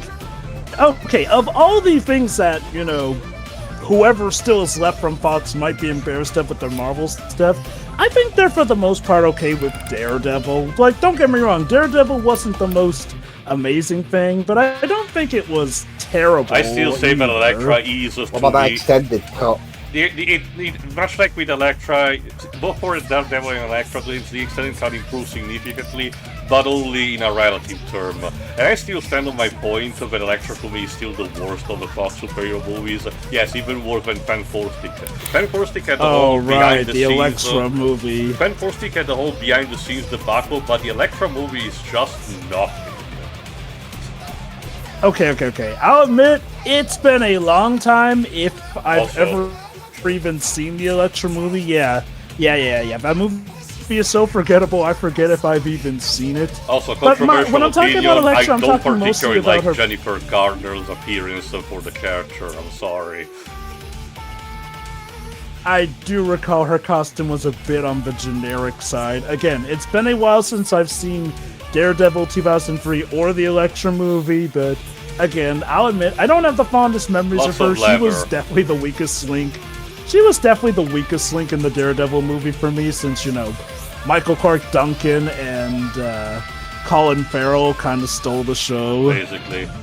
Okay, I will say this also for the performance. I would much more appreciate it if they did not try to, you know, making everyone else have a seizure every 2 seconds.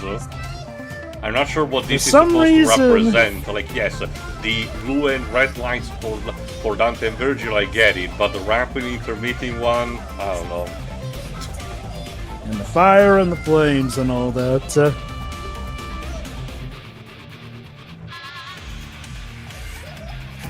I will say this, though. I do think Jennifer Garner was a lot better as Elektra in Deadpool and Wolverine, at least. Which, to be fair, everyone kind of got to improve a lot from their past stuff and that. I mean, I will argue Wesley Snipes was there mostly for memes, and at least 2 of the jokes that they gave to him didn't landed as much, you know, as a Snorlax plummeting into an old water pool. Oh, but holy shit! They get season 2. Well, yeah, I think it was already announced we're getting a season 2 of that show even before I don't remember, but Adi... Can I come back now? Yeah, so they seem to be done.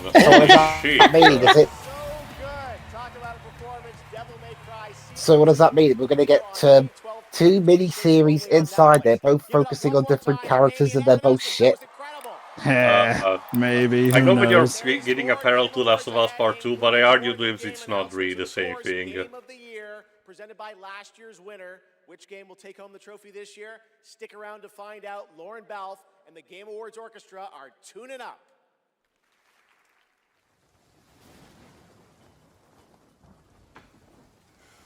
Given that the series is basically doing its own thing, your guess is as good as mine what they'll do. Okay, now anyway, we've got Death Stranding Medieval Edition. Where winds meet. All right. No. They did mention this. Never mind. This is a free-to-play game that apparently has become very popular because, you guessed it, similar to Black Myth Wukong, China is promoting the shit out of it.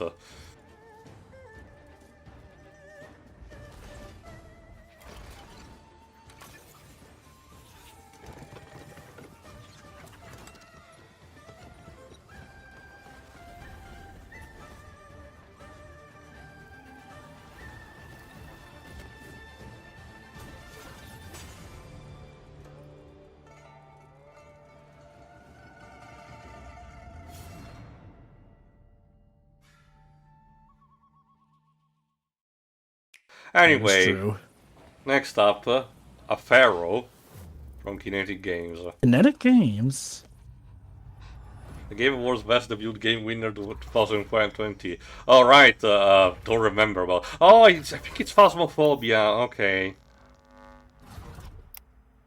A haunting experience that's worth every penny. Phasmophobia coming to Nintendo Switch 2 at some point next year. I don't know. Lovely. Anyway, looking back at the Tomb Raider stuff, okay, so not only is like the game coming out next year a remake of the first game, but apparently there are people speculating that from the looks of that other game we saw, that game might actually be picking up from where either the original continuity or where the first reboot left off on, essentially. Yeah, they said it's the first. It's the first reboot. It's after that one's after Underworld. Remind me, did the first reboot also have its own remake of Atlantis? Oh wow, that yes, dragon it did. was Tomb Raider Anniversary. That dragon profile pic was so AI animated. Jesus. Uncanny Valley, yeah. Oh hello, Hitman. So now we're off back to Dartmoor. So who do we kill after killing Eminem, I wonder? If we're in the UK, I don't know. Alice! Jason, you! Mila Jovovich, okay, elaborate? Apparently Mila Jovovich signed up to be the person you kill next. Yeah, basically, Patient Zero Requiem. Patient Zero was a campaign in the 2016 Hitman game where you go around the various maps of that one to try and wipe out a virus that could potentially fuck everyone over. And since it's Requiem, I'm guessing the character Mila Jovovich is playing is going to try and fuck the world over again. So are they affectionately parodying Resident Evil with that? Except what if Alice were the bad guy? But wait, how are we going to defeat Alice? She's got basically the writers on her side. I'm more concerned that after we kill her, Paul W. Sanderson will be the next target because it will come personally to hunt Agent 47. Okay, apparently she's obviously she's not playing her Resident Evil movie character. Let's just say royalty-free Alice. There you go. Pretty. I will say this about Mila Jovovich, like, I despise the character of Alice, and the Monster Hunter movie wasn't much better, but Mila Jovovich herself seems to be a decent enough person and actress, honestly. She also seems to be a good sport about stuff like this, too. Plus, from what I've heard, she does a pretty good impression of Nanny McPhee. Alright, yeah, really? we talked, remember we talked about that Robo Chicken. Alright, I swear if Elden Ring Night Rain doesn't win this... Boy, Night Rain's been making a name for itself, especially with The Undertaker. Is that going to be the next DLC of Hitman where we have to take down a WWE wrestler? Really? Well, The Undertaker if he were a woman, apparently. Who do you want?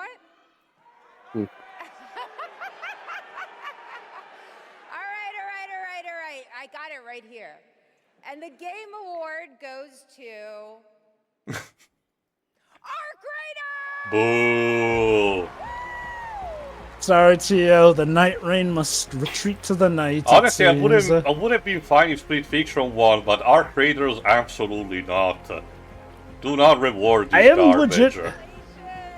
I am legit surprised. Neither Yosef Ferris or Hideo Kojima have walked away with an award yet tonight. Wow, incredible. With this list of nominees, who would have thought? First of all, thank you all. Like, from what I've seen, certain allegations aside, the core gameplay seems fine, so if it's rewarding those devs, Doesn't I'm fine fucking with matter. I'm sorry. Like the game devs made that choice. They stuck with it, and it's a key component nonetheless, no matter what. So it is a stain to me. For the fearless leadership of our dear Patrick Sutherland, the partners in Nexon, whose unwavering trust in us took us all the way here and made it all possible. And of course the players whose love and engagement. I do wonder why they chose Mila Jovovich to present the multiplayer category, though. Random like, celebrity usually on screen. They've been doing that even in the past years. True, yeah, but I guess usually at least it felt like there was some theme to this or that here or there. I don't know. Then again, they did have, like, the entire cast of Street Fighter introduce that other award, Even too, though they so... would have been more fitting to introduce the best adaptation. Which, yeah, they would have been.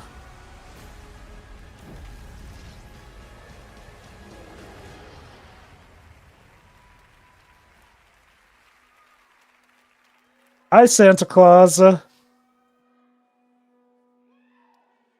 For 25 years, Creative Assembly has entertained Oh no, right, it's Total War time. Okay. all around the world with My bad. Total War franchise. They did mention they were gonna announce their new games at this event. Where Total War is going next. And it'll be in a universe that is so close to my heart. I'm excited to reveal that Total War is headed to the grim, dark future with Total War. Oh shit! Oh.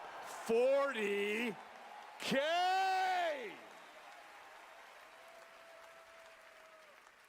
Warhammer 40k, yeah, they had already a Total War Warhammer, but I don't know how they can work the 40k characters into a series. They're mostly about range. Are they trying to make a TV show or something? No, Like- no, it's the new official Total War game being made. Oh. Wait, that's right. Sega mentioned that they would have something to show at the awards, but we all thought it would be Sonic. Well, Yeah, Sonic but, isn't basically- the only thing.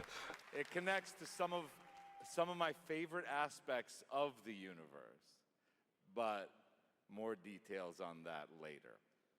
Let's take a first look at Total War Warhammer 40K.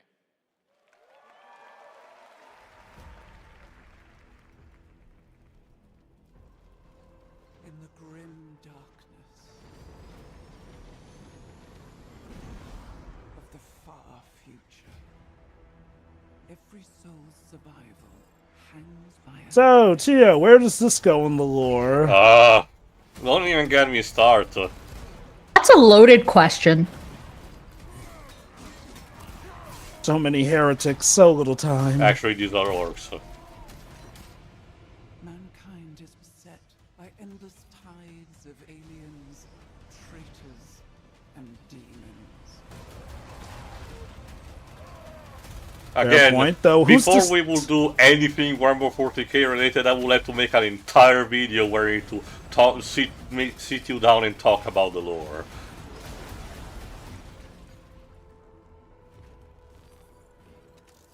Across countless worlds, battles rage.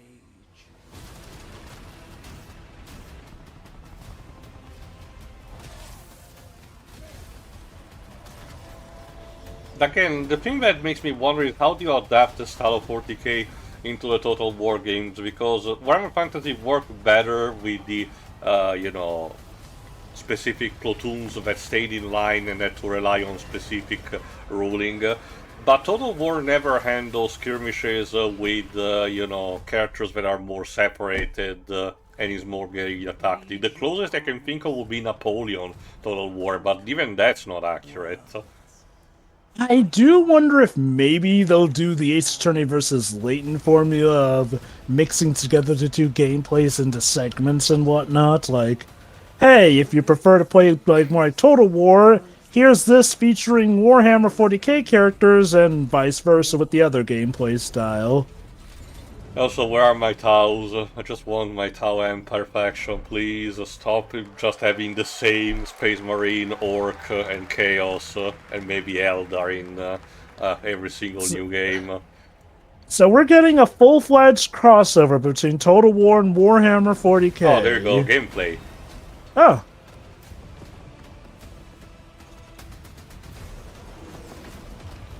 Different styles and factions, of course.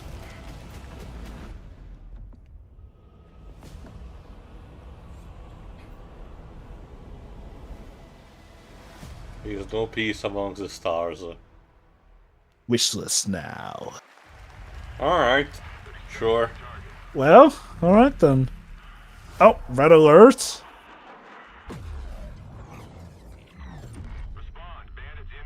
This doesn't look Command and Conquer to me, Jova. The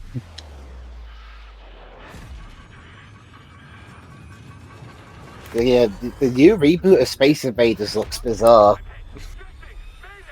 Watch this turn out to be a Tron-free video game to be presented by Jared Leto. Hey, but you no, thankfully not. What? Are we finally getting a look at Skyrim 6? Elder Scrolls Nope. 6. Oh, Bandai Elder Namco, this is Scrolls- combat. oh.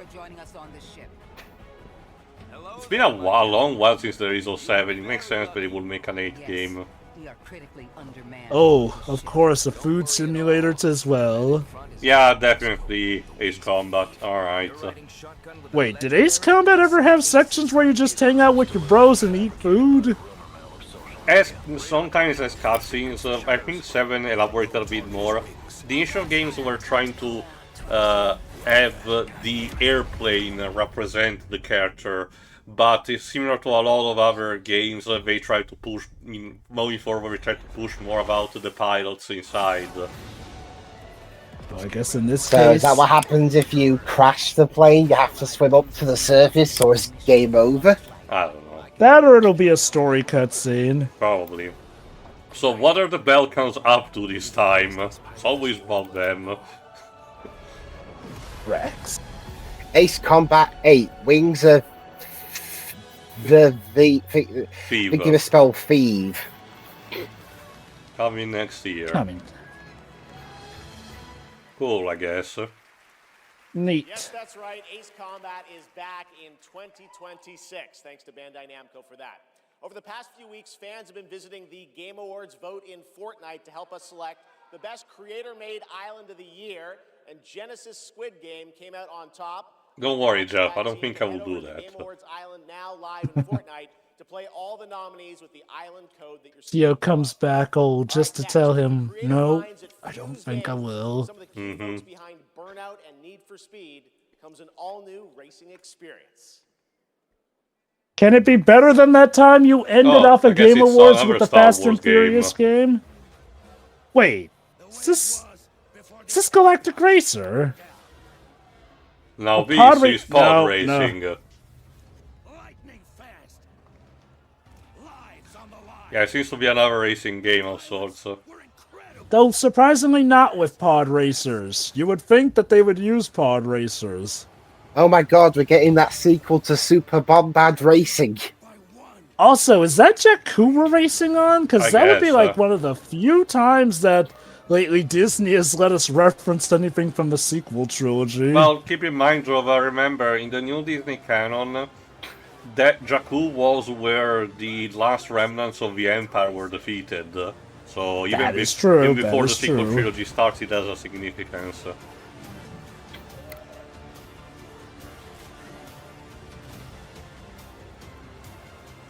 that one of the Inquisitors?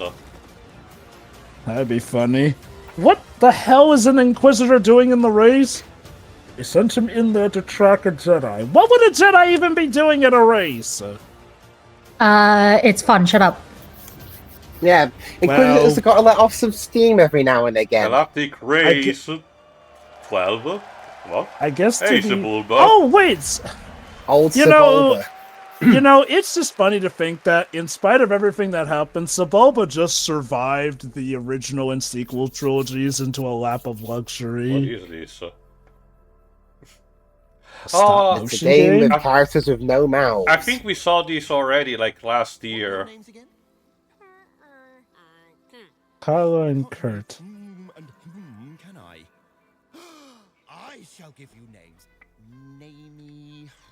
Name or namey? Yes, Naomi. And you, Backboy. Yes, children, I have a feeling.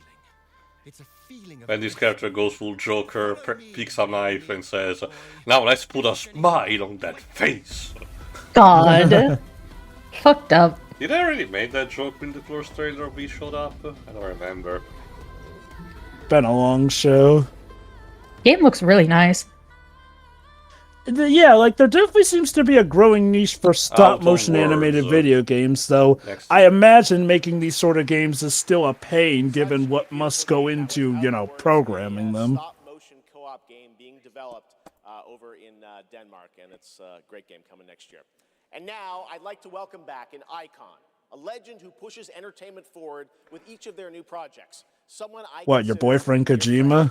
Or the other, replacement, Joseph Oh, no, it's Miss Piggy. Okay, you gonna have, performance as well? Well, it's Mrs. Piggy. Of course she's got to have a performance. Okay, Especially now that we the saw dog made it. the first trailer of Auto Wars. We saw that, I think, at Summer Games Fest. I think. This dog was late, as usual. Hey, sorry, I lost track of time. Okay, I think at this point Kermit is the only major one. Okay, no, that and Fozzie missing from the original crew that... Really? Fonzie never showed up? I don't think so. We had Animal, Stafford and Waldorf, Bonson and Baker. Now Miss Do we have Gonzo? I think so. Wouldn't fit my hatchback. And Rizzo? No, that one, no, definitely. We'll wing it. Wing it? Sure. Who knows? Maybe it'll all work out. Maybe I guess those two will be the next for next year, Gonzo and Rizzo, because, like I said, I get the idea. Kermit is either costing too much to ask Disney for licensing, or it's being set for a special occasion. Or Geoff is laying low since he slept with his girl. So if you're looking for some friends, just stick around. Oh yes, the Game Awards will Never let you down? Good luck. Excuse me? As we all come together across the Great Divide. Alright, here we go. London, we're all watching side by side. So if you're looking for some fun, the time is now. Here we go. Oh yes, the Game Awards will never let you down. This is the most consistent. The Game Awards have been the most consistent thing the Muppets have been in for a while. Yeah, that's kind of sad because most of the recent shows have kind of been cancelled. I mean, I guess it's free money for Disney, I guess. Yeah. Okay, no, to be fair, there was that Haunted House movie the other year, which I think was successful enough. Haunted Mansion. Yeah. I think they should try more of those, more low-key projects like that for Disney.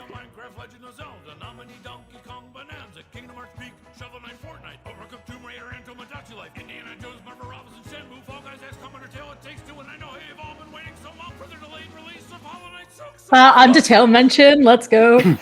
Yes! You will live long enough to have something as random as the Muppets mentioning Undertale. Then again, Stafford and Waldorf last year mentioned Final Fantasy, so I guess everything is fire per game now.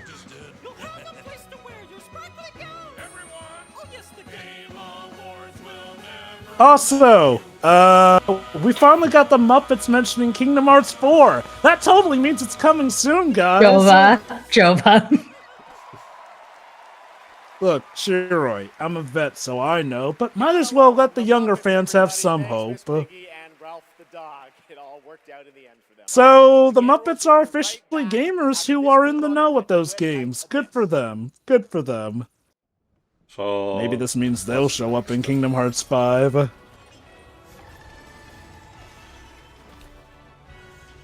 Speaking of a Final Fantasy aesthetic. Games Japan.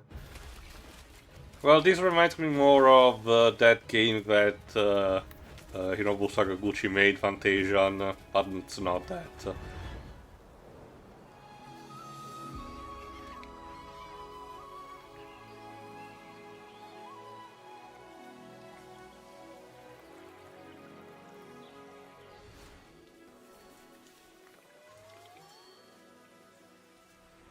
Yes, that is a beautiful cherry blossom background. Do you have some gameplay you'd like to show me in it?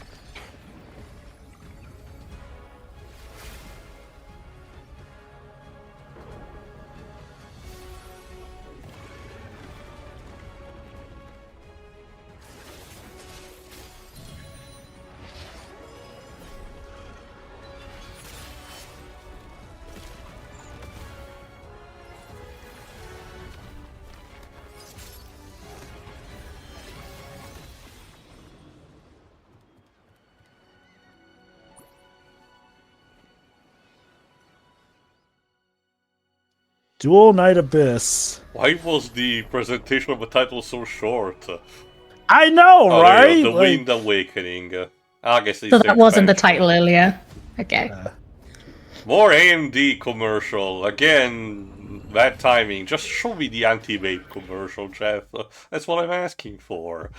I get the feeling I'm gonna need to replace my laptop sooner than later. Oh, now we got an appearance by an advert by One Republic. Random. I'm sure if I knew them, I would be excited in some kind. You might have to. You might have to work your music magic again, Tio.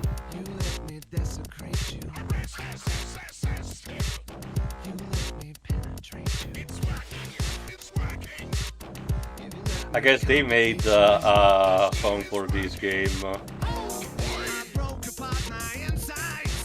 Why do I get the feeling this is a gacha game? Not to be assumptive, but like the visuals just Joe, give but that this gacha vibe. is what I mean. What I mean when I say that this type of cell shade animation Yeah, it's style that new Arknights thing. should be used more commonly by big publishers like Sony, because at the very least with that you wouldn't pose this question.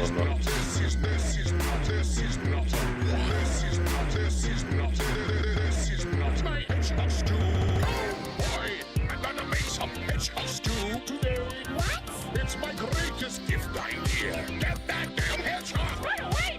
Oh boy, I'm gonna make some hedgehog stew in the afternoon. If it's the last. But yeah, no, you're right. I do wonder if the reason gachas tend to use a lot the cell shaded ones is because I guess they're the companies that figure they can afford it because they make oodles and oodles of money. And also because they want to be, appealing. That too. I mean, that's not to say that you have to have cell shading to be appealing, but there are a lot of series that really could probably benefit from that. I will say this though, whenever I see a game that looks like it has a ton of playable characters and it's not a fighting game, yeah, I usually tend to think, yeah, that's gonna be a gacha. And feel more like Arknights. That was the announcement of One Republic's partnership and a new song with Arknight Enfield, which arrives January 22nd, 2026 on PlayStation 5, PC, and mobile. You can pre-register now and be the first to join the frontier. Okay, here's another world premiere only for you here at the Game Awards. And those of you watching from home... What is this? I know this is like a personal preference thing, but I hate thinking, oh, this game looks really fun, and then it turns out to either be a gacha or an online exclusive thing. I totally get what you mean. Like, to be fair, there are some gachas that can thankfully not be too predatory these days, but... Is this a new recurring thing now? The main character holding a baby? Samus, I know what... Samus, I know what you need to do for your next game. No. Metroid Prime 5. This time the baby. Metroid, Drop the baby. the baby reincarnates in a human. But now look, the baby has grown up into this hunk here.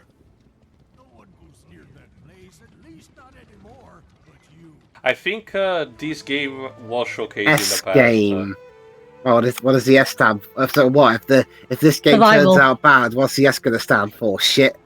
It's an S rank That's an game. IGN gag. What's the S stand for? Shit, that comes out of my ass. Okay.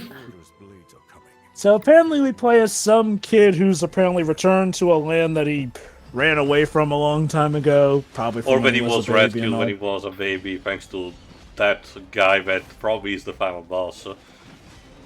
Wait, you mean his savior becomes his enemy? Either that or the final test. That's usually how these stories go. Like Ninja Gaiden. Okay, getting a bit of Bloodborne vibes there. Actually more Sekiro with the Chained Ogre. Yeah, definitely Sekiro inspired.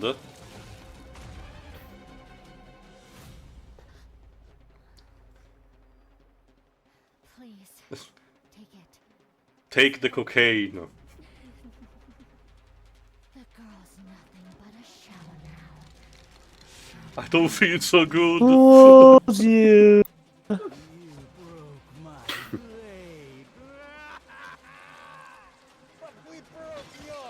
Everyone here is so normal. The Drunken Blade Fist. That's actually kind of neat as a, boss fight, because the Drunken Master fighting style, predicates on being unpredictable as shit. So for a boss fight, yeah, I guess, it would make for an interesting battle. And I don't think it's usually we see someone who's drunk using a sword. Usually it's like Drunken Fist or Drunken Martial Arts. So interesting. It may be a dark game, but it does look like one that will have a sense of humor as well. Like, all in all, the trailer looks really good. Hey, good cinematics, actually showing gameplay. Yes, please, that is what I like from my game trailers. I think we have seen a trailer for these somewhere previews, and maybe this is the final one. I don't need Maybe we saw it at a State of Play show or something. Title. Yeah.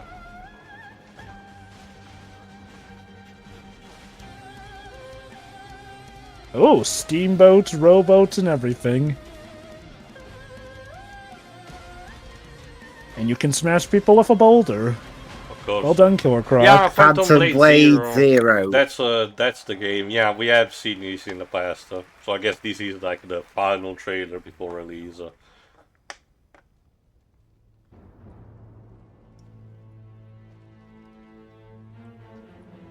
Told you. The man who rescued him Told is you. now his enemy. Yep. Oh, September 9. 2026. My birthday. I guess this is a sign. Well, happy birthday. Phantom Blade Zero looks incredible, and I cannot wait to play that. The one thing Yeah, that no, I do it ponder looks is that great. it's a bit too desaturated, lots on the gray side, even with the coloring, very Zack Snyder inspired, like Sucker Punch, so I would like to see if it manages to hold up with that. I think this is one of those few cases where I'm okay with a desaturated look, since I'm guessing it helps the mood and tone. I guess, but the Dark Souls games, for example, did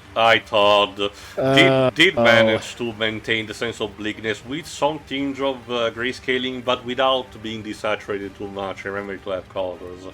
I love it. The lights turn red and everything for his arrival. Alright, Todd, how big are... Oh my god, I can literally see his, the heels on his shoes. They're really trying to prop him up. The lifts and everything. Todd, you will have more dignity by standing on top of a fruit, basket. Is that glue? And the games that have had them all come I still, again, I think it's just funny how the gaming community just never really knew how short he was. Like, ever since that reveal of him standing next to Harrison Baker. Ford and Troy Baker, everyone's memed Alright, that that's into game oblivion. direction, I guess so. Really? You're having this man present best game direction? Sure, yeah. There's irony and then there's get the fuck out. Alright, I think I did voted for Death Stranding too. I'm trying to remember which one I voted for on this one. That said, I wouldn't be surprised if Clair Obscure 33 also takes this one. And the game award goes to Expedition 33. Oh, I love how even Todd Look at Howard that! I'm a sounds, wizard! wow, who's It's like- shock.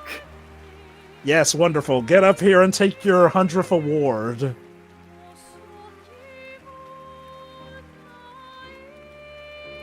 Don't even bother sitting down at this rate. You just get another award. The one with the glasses, Jova, that's the guy who basically came up with the initial concept of the game. So I'm guessing what he's doing is, you know, bringing up on stage bit by bit some of the people that worked on the game. And I should clarify the one with this. And I should clarify the one with the scarf, since both of these guys actually do have glasses. Again, the one with the rose on the saddle pad. They said. It would be fun, they said. Yeah, what's the worst that could happen, right? Yeah. Well, fast forward for a few years. And still to this day, we still look at each other of how crazy this timeline is, for sure. It will be interesting to maybe get a full documentary of the story behind the making of this game, because I've heard quite a few things that suggest that it was a wild ride for them. Like I said before, Jova, this is why they're trying probably to prop it up so much, because it tries to represent the true underdog, you know, kind of story. Like, oh, people from literally nothing that wanted to detach from the big evil publisher that is Ubisoft, you know, to do their dream project. Thank you all so much. Have a lovely evening. Yeah. It's kind of funny since Ubisoft are at the show, but yeah, it's kind of an open secret that Ubisoft are kind of flailing right now, so all the more. As I mentioned, I don't care. As mean as it is, I want Yves Guillemot to be brought up on stage and publicly humiliated, tomatoes and everything. Well, I guess this is the next best thing. Celebrate the people who left his rotten ass. Over the years, there have been many games, characters, and franchises we've all wished would return, and certainly many I'd hope that we'll be ready to announce at an event like this one day. Tonight, I'm excited to share Gex. with all of you. Shiri. We just had the Why? Why? I mean, because I like chaos. Isn't Gex already kind of coming back? Well, I guess new game and everything. Wait a minute. Those numbers. Wait a minute. It's Star Trek. 1996. Yes, the classic video game franchise. 2010. 2018. Wait, that music! Hold on! Accessing. Oh. DLN. DLN. That's Mega Man's Robot Master number. And that's the Wily Castle theme too. So is this Mega Man 12? I guess.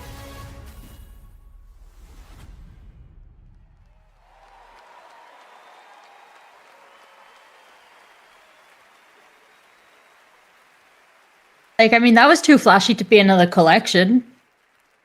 Also, the numbers we are getting a collection at some point in February, I think.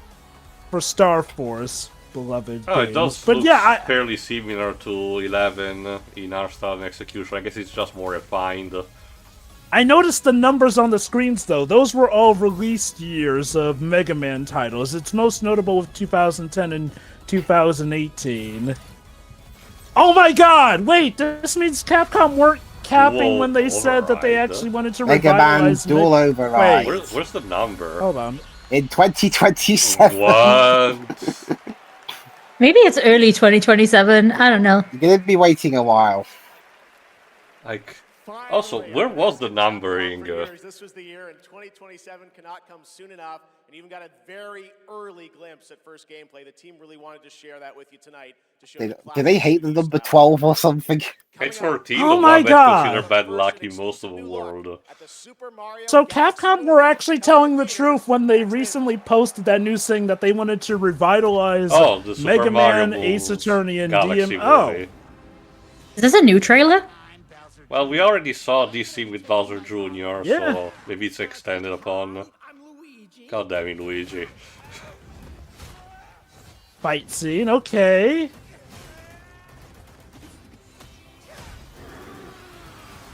How did a book stop an axe? Dang. Poor Luigi. Oh wait, is that it? I guess so. Yes. I mean, it wasn't that long ago we had the direct for it, to be fair. Alright, I guess this is Neo unless 3. the Mario movie suddenly has these scenes in it. No. Ninja, yep. Here Like we I said, go. I think it's the Neo 3. But yeah, no, like, so now I'm reminded, Capcom had said not too long ago that they were planning to revitalize Mega Man, Ace Attorney, and Devil May Cry, apparently, to be on par with the likes of Monster Hunter, Resident Evil, and Street Fighter. Because of course, remember, those none three of... are their bigger number-selling IPs now. Say this, the annoying thing is, the only reason Ace Attorney and Devil May Cry need to be quote-unquote revitalized is because Capcom have been just leaving them on the wayside, despite the fact that their last installments were big hits. Now, granted, everyone kind of thought it's just Capcom saying some corporate speech and whatnot. That was the protagonist of the Okay. first Neo, in case you're wondering. I forgot his name. So hey, Solo Leveling. I need to get around to checking that show out. I've heard It's things about it. Fine. Interesting concept, but there's a lot of meandering, in my opinion.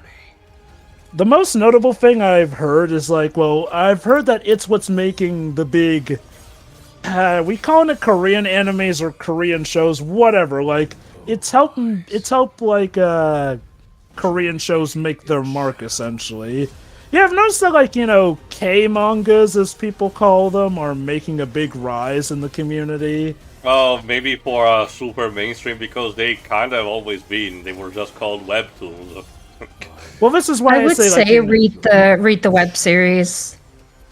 But yeah, like, yeah, good point. Bringing them to the mainstream. Kind of like how, you know, Korean shows made the mainstream after Squid Game got big on Netflix.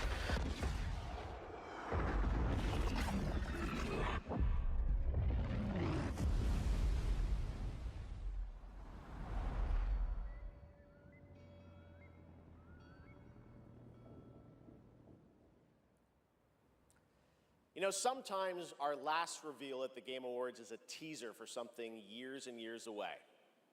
Not tonight. Our final world premiere comes from 61 members of the team that built Apex Legends and Titanfall. Wait. Oh, so this is the final premiere. Yeah, this is the final reveal. The game like Titanfall. What? So you're telling me, Yeah. wow, there really wasn't really much anything from Square Enix outside the port of Remake Part 1 on the Switch 2. Well, their executives are too busy being really angry. if you saw that little report they made. Is it just me, or have the world premieres been a bit on the lighter side this year? Well, okay, I Definitely. don't remember if Geoff did said his usual bullshit of this year's world premiere are the biggest so far.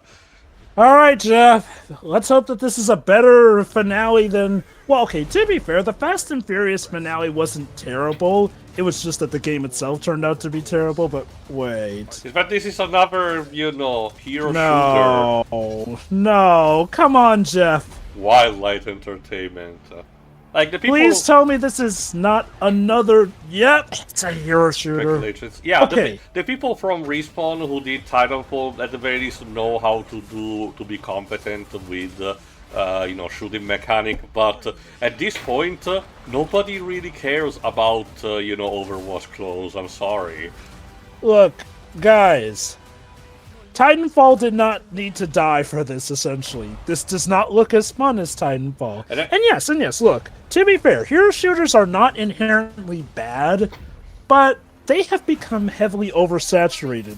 And mind you, if you're doing something like Marvel Rivals, that at least has the benefit that, you know, it has characters that people care about. I'm not going to say that this is Concord levels of bad looking, but I really do not feel anything for these character designs I'm seeing. They're just fine. Like, Do you think it'll last longer or shorter than Concord? Well, again, let's not pretend that every single new release will automatically be like that, because otherwise, if they don't, one will be disappointed for nothing.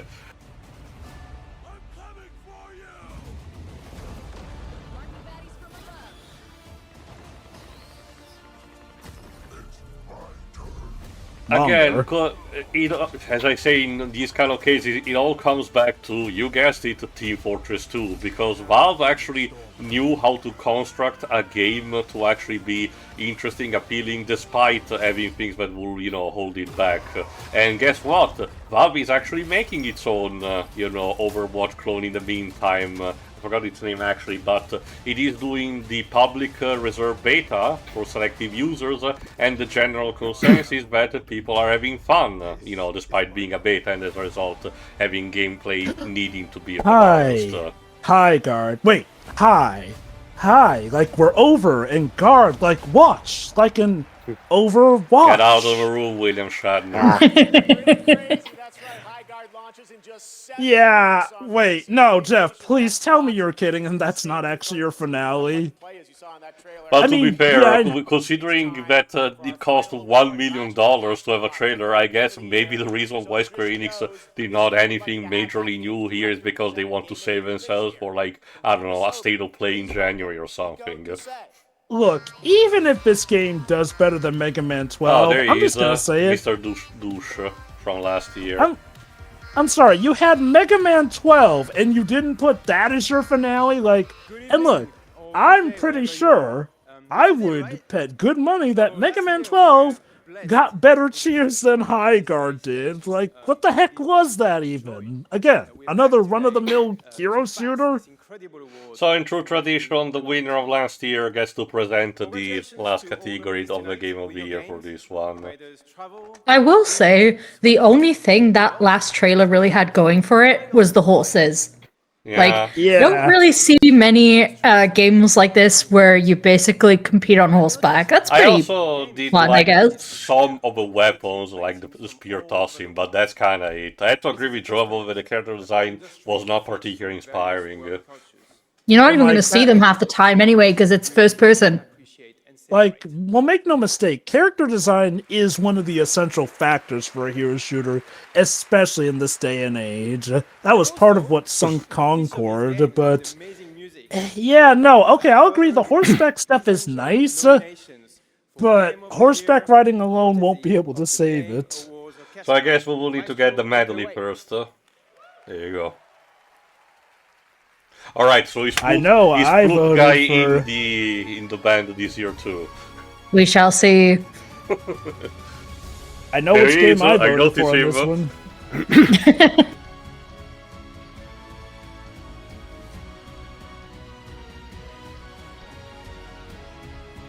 If I recall correctly, I forgot his actual name, but he has worked with people like Hans Zimmer since the 90s, if I recall correctly. So he's kind of a legend.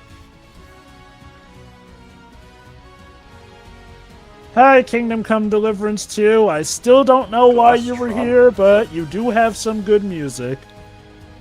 Death Stranding 2. Life's a beach. Oh god, you know that if Death Stranding 2 doesn't win this, that means Hideo Kojima did not get a single award. Yeah, I've over to check in the meantime. In the 2019 awards, it won 2 awards. So it was something, but not that much, I argue. Death Stranding. Do you think they're having a divorce? Oh god. Well, I guess since Geoff's sleeping with Mrs. Piggy, perhaps.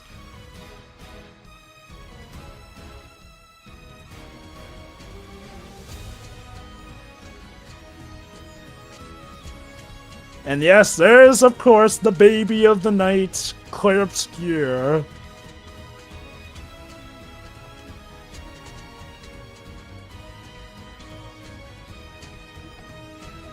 I love that clear trumpet. Yeah, I'm curious why that guy had a specific, like, glass or plastic transparent trumpet. If I had to guess, it's for easing up, he's playing about it, but I don't know what kind of difference does material make. Why do I get the feeling Geoff was aware of how popular Flute Guy was because the camera constantly goes to Yeah, him. they keep going back. Yeah, again! There you go, the skong. As someone who plays a saxophone myself, I know how it can be with woodwind instruments. Maybe it's I the hope weight. that guy will be okay. Maybe that's it. That's the weight, and as a result, it's lighter to actually hold. Maybe it's that. Anyway, Hades 2. Like, this is the one part of the Game Awards that's never bad. Yeah. I wish we could sometimes get at least a ripper soundtrack of these. Which, yeah, I know, YouTube and all that, but, like, imagine a clean HQ And there you go, rip. DK Bonanza.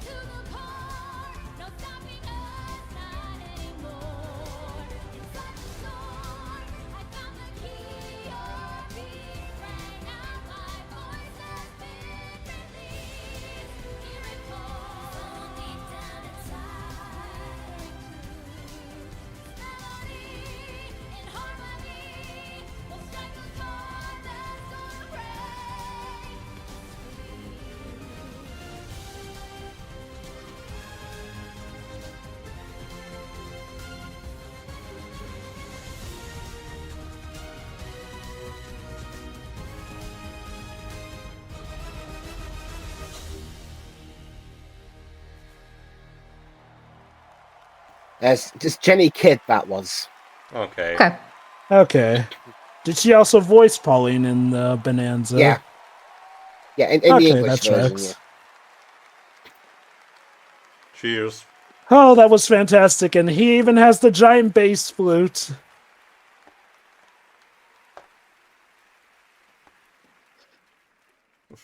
The game of the year is...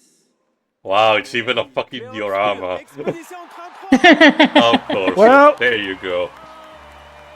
There it is. Wrap it up, boys. You know, pop the champagne when you Okay. get home and have all the sweet, sweet orgy that you can have. By my Baguettes for count- everyone! Okay, by my count- Just don't log on to Final Fantasy 14 for tonight. Please, leave this mercy on me. Unfortunately, Alice has infected the computer. Oh no. Oh boy. Okay, Yeah. Best performance, best independent game, best debut indie game, best game direction, best score and music, best art direction, best narrative, best RPG, and now Game of the Year. Clair Obscure Expedition 33 has officially won the most awards at any Game Awards show. That's 9. That's I guess 9 it's, awards. It's the equivalent of when Return of the King made the jackpot at the Oscars. I think also like when Titanic got all the Oscars too in I 1997. forgot if Titanic, because I do remember someone mentioning that Return of the King was the first that did that, but I'll need to check. What a weird timeline for us. This was supposed to be a joke. The Barbarian Narnia. I have no idea what's happening. We just did this for the bit. Thank first the incredible. You know, at the very least, Now- security has tightened enough so we don't have any more invasions on stage.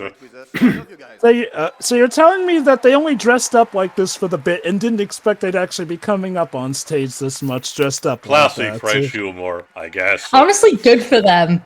Good for them. We will be back in 3 years to take every single game award. To be fair, we will need to be back, at least this guy will need to be back next year to present for the Game Award, of the Game of the Year award. I will say this, while part of me is a bit annoyed that they swept up all those awards, part of me is still admirable since, okay, as annoying as a Game Award sweep can be, at least, like with Red Dead Redemption 2, this does feel like a game that I can see why they won each one. I would have preferred they didn't win some of these and whatnot, but I can at least see why they won each one, essentially.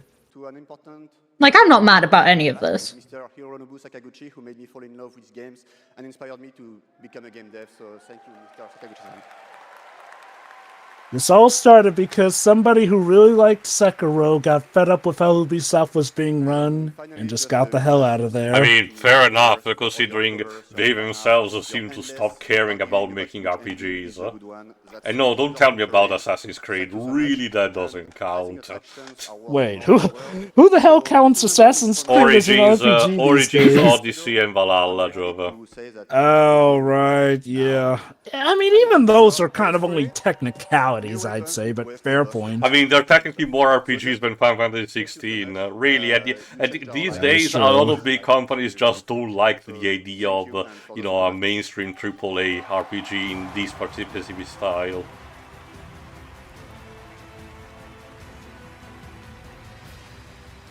Well, congrats to fans of Clair Obscure Expedition 33. This was there are a lot of them. Okay, a success story for the ages. Alright, Geoff, wrap it up and go have sex with Kojima and Miss Piggy in the threesome you always wanted.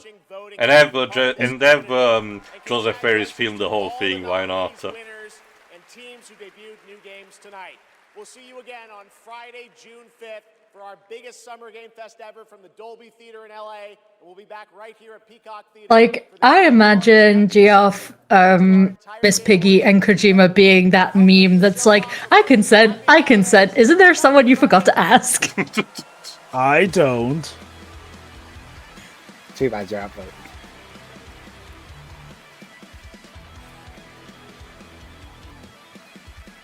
Oh, that's cute. They have the particles from Clair Obscure Expedition 33 falling like confetti. Cute. Before our final thoughts, I checked in the meantime, Jova. Yes, Titanic won 11 Academy Awards in 1997, but it was nominated for 14.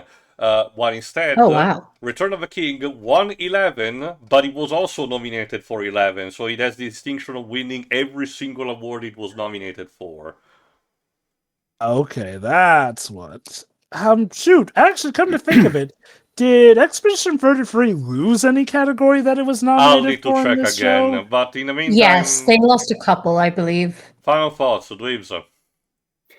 It was just kind of there for me. There are a couple of announcements that have interested me, but I mean, given the fact that I haven't really played most of these games, I was just kind of in and out of this show, to be honest. The Muppet stuff was fun. Musical performances were at least decently enough fun to watch, especially the final one. But it's just more a case of been there, done that. Just like Jeff Keighley did Miss Piggy. Buzzing. Stop. Oh, hey, look. Statler and Waldorf aren't here. I got a fill-in for them. Jova, if I ever come to New York, I will find your house and ask you loudly why for putting that image in my head. Anyway, well, at least they'll have enough time to think up an answer. I checked in the meantime. The only two awards Clair Obscure was nominated but did not win were Best Audio Design and Player's Voice. So there's that. Oh, wait. Is Player's Voice counted as like one of the official awards? Well, like, do they like get a trophy for that one? But you get what I mean, Bo. Either Fair one enough, or yeah. two, basically. Every single other award it was nominated for won. Anyway, you're done, Dweebs? Yes, I'm done. Alright, I guess I will go next. This was okay, but I think overall a bit of a step down from the previous year. Not in a sense of quality, there was definitely not as much of a fuck-up this year around. There were still, a bunch of moments that really we could have avoided, like the whole promotion for Hogwarts Legacy on the Epic Games Store, or Geoff, especially with Geoff making all those speeches about, oh, look, games are so important and everything. And especially also in contrast with that, specific award for the raising women developers, for gaming, which is very important. But again, not as much of a fuck up as some of the previous other years. So it's just a matter of slight curve down, but we're still on a decent enough track. No, really, the announcements were not particularly interesting. Only a couple really stood out to me, like Ace Combat, Mega Man 12. Yes, I want to still call it that. I hope they change the title in the meantime. And there were some interesting things, but I really had to wonder, maybe it really is the whole 1 million limit, the thing that had Square Enix decide to back out, because as I said in our vote prediction, they really need something very fast to actually, get money for their fiscal years, for this and the next. So I don't know when are they gonna announce, part 3 of the remake Seven saga, remake. of the 7 remake saga, or Kingdom Hearts 4. Well, Kingdom Hearts 4 seems like it's might be getting pushed back even more, so, what do they have? And yeah, I know that 16's all well and good, but 16 on its own can only do so... Sorry, 14. Well, even recently, like I said, because of, everything that happened with Dawn Trail, I think money was still made, but the reputation has been a bit soured as a result. So I don't know about that. Again, we will see in the future. I guess that's what I mean. As for the awards, there were some stuff that I think could have, been given to others, like Blueprints, like I said. But I don't mind overall. Clair Obscure winning the jackpot overall.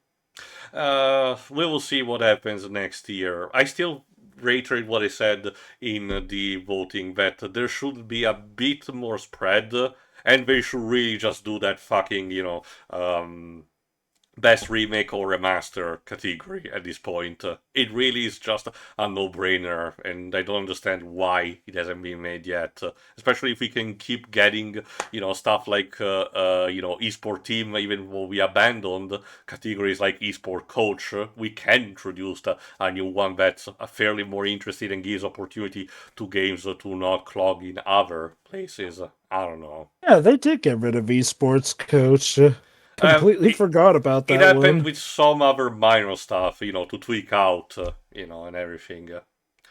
But also obligatory mentioning that I wish the VTuber won Best Content Creator, but what can I do about it?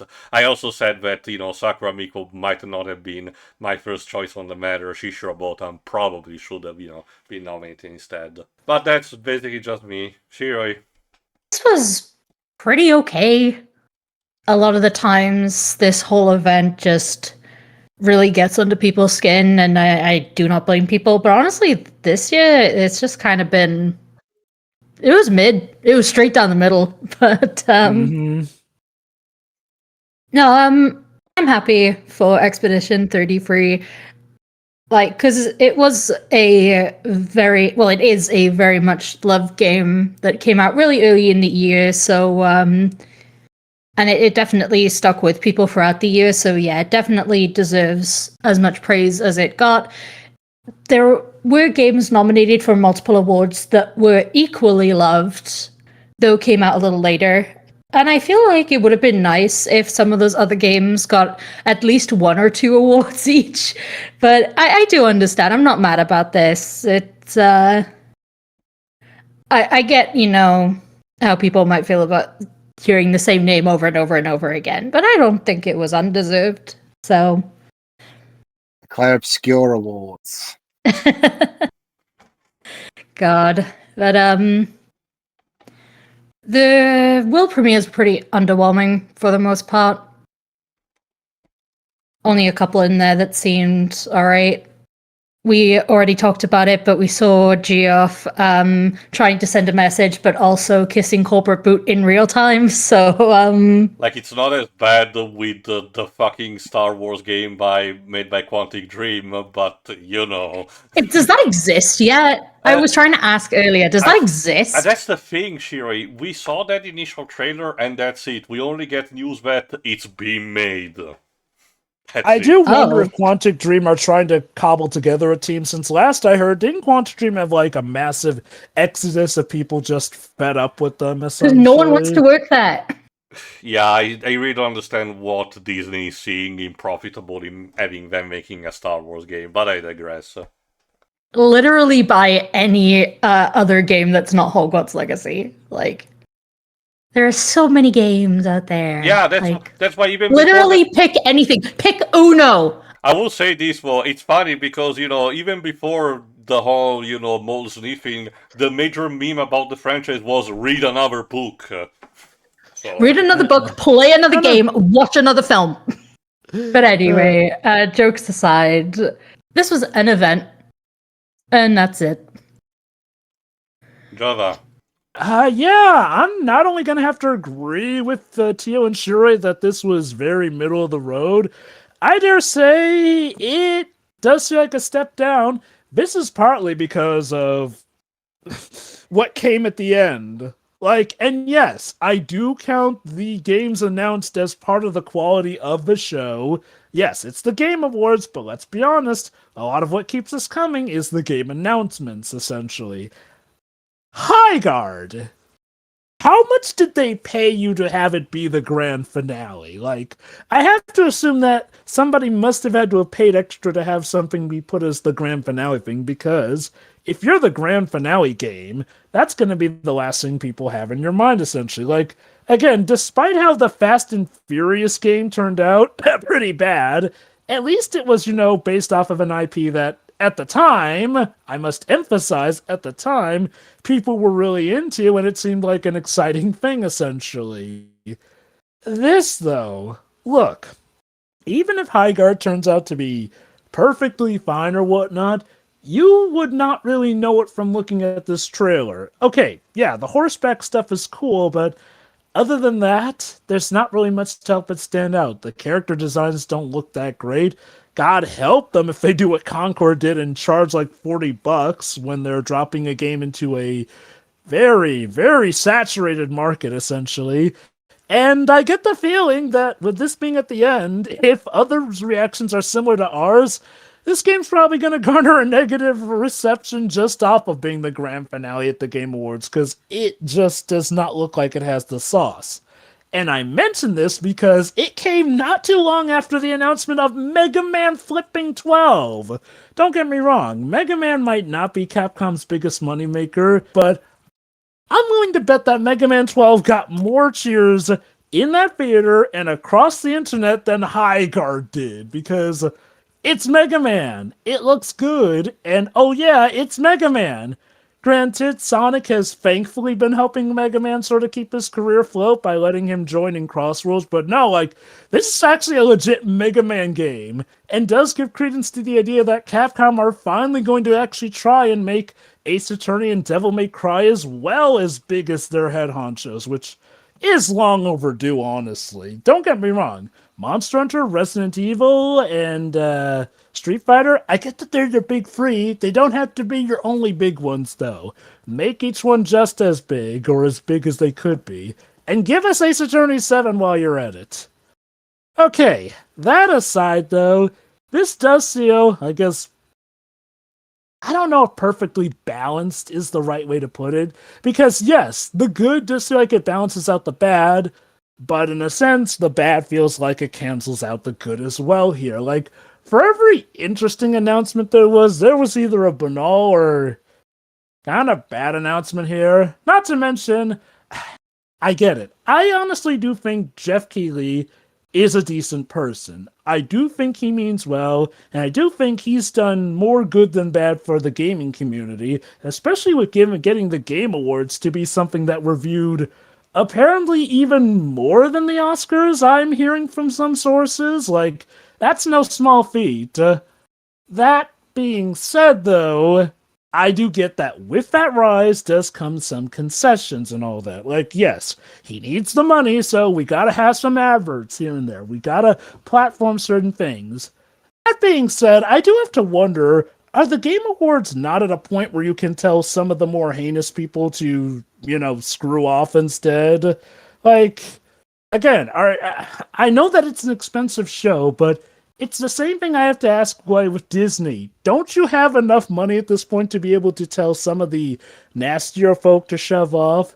And yeah, there are some that maybe have redeemed themselves. There's some that are fine, they have to be here. But I don't know, some of the actually legit terrible stuff, oh god, did we really have to platform for Hogwarts Legacy? But Geoff is someone who has a lot of pull. Granted, maybe it's because it's showing up. Well, Hogwarts Legacy isn't so much coming to Fortnite as much as it is coming to the Epic Shop. But yeah, like So the it was Fortnite seems stuff. really promoting that more like. Yeah, it's like a premium skin, right? And or if something. I recall correctly, I wouldn't be surprised if Epic does foot a lot of the Game Awards bills. So again, maybe that was a concession to make.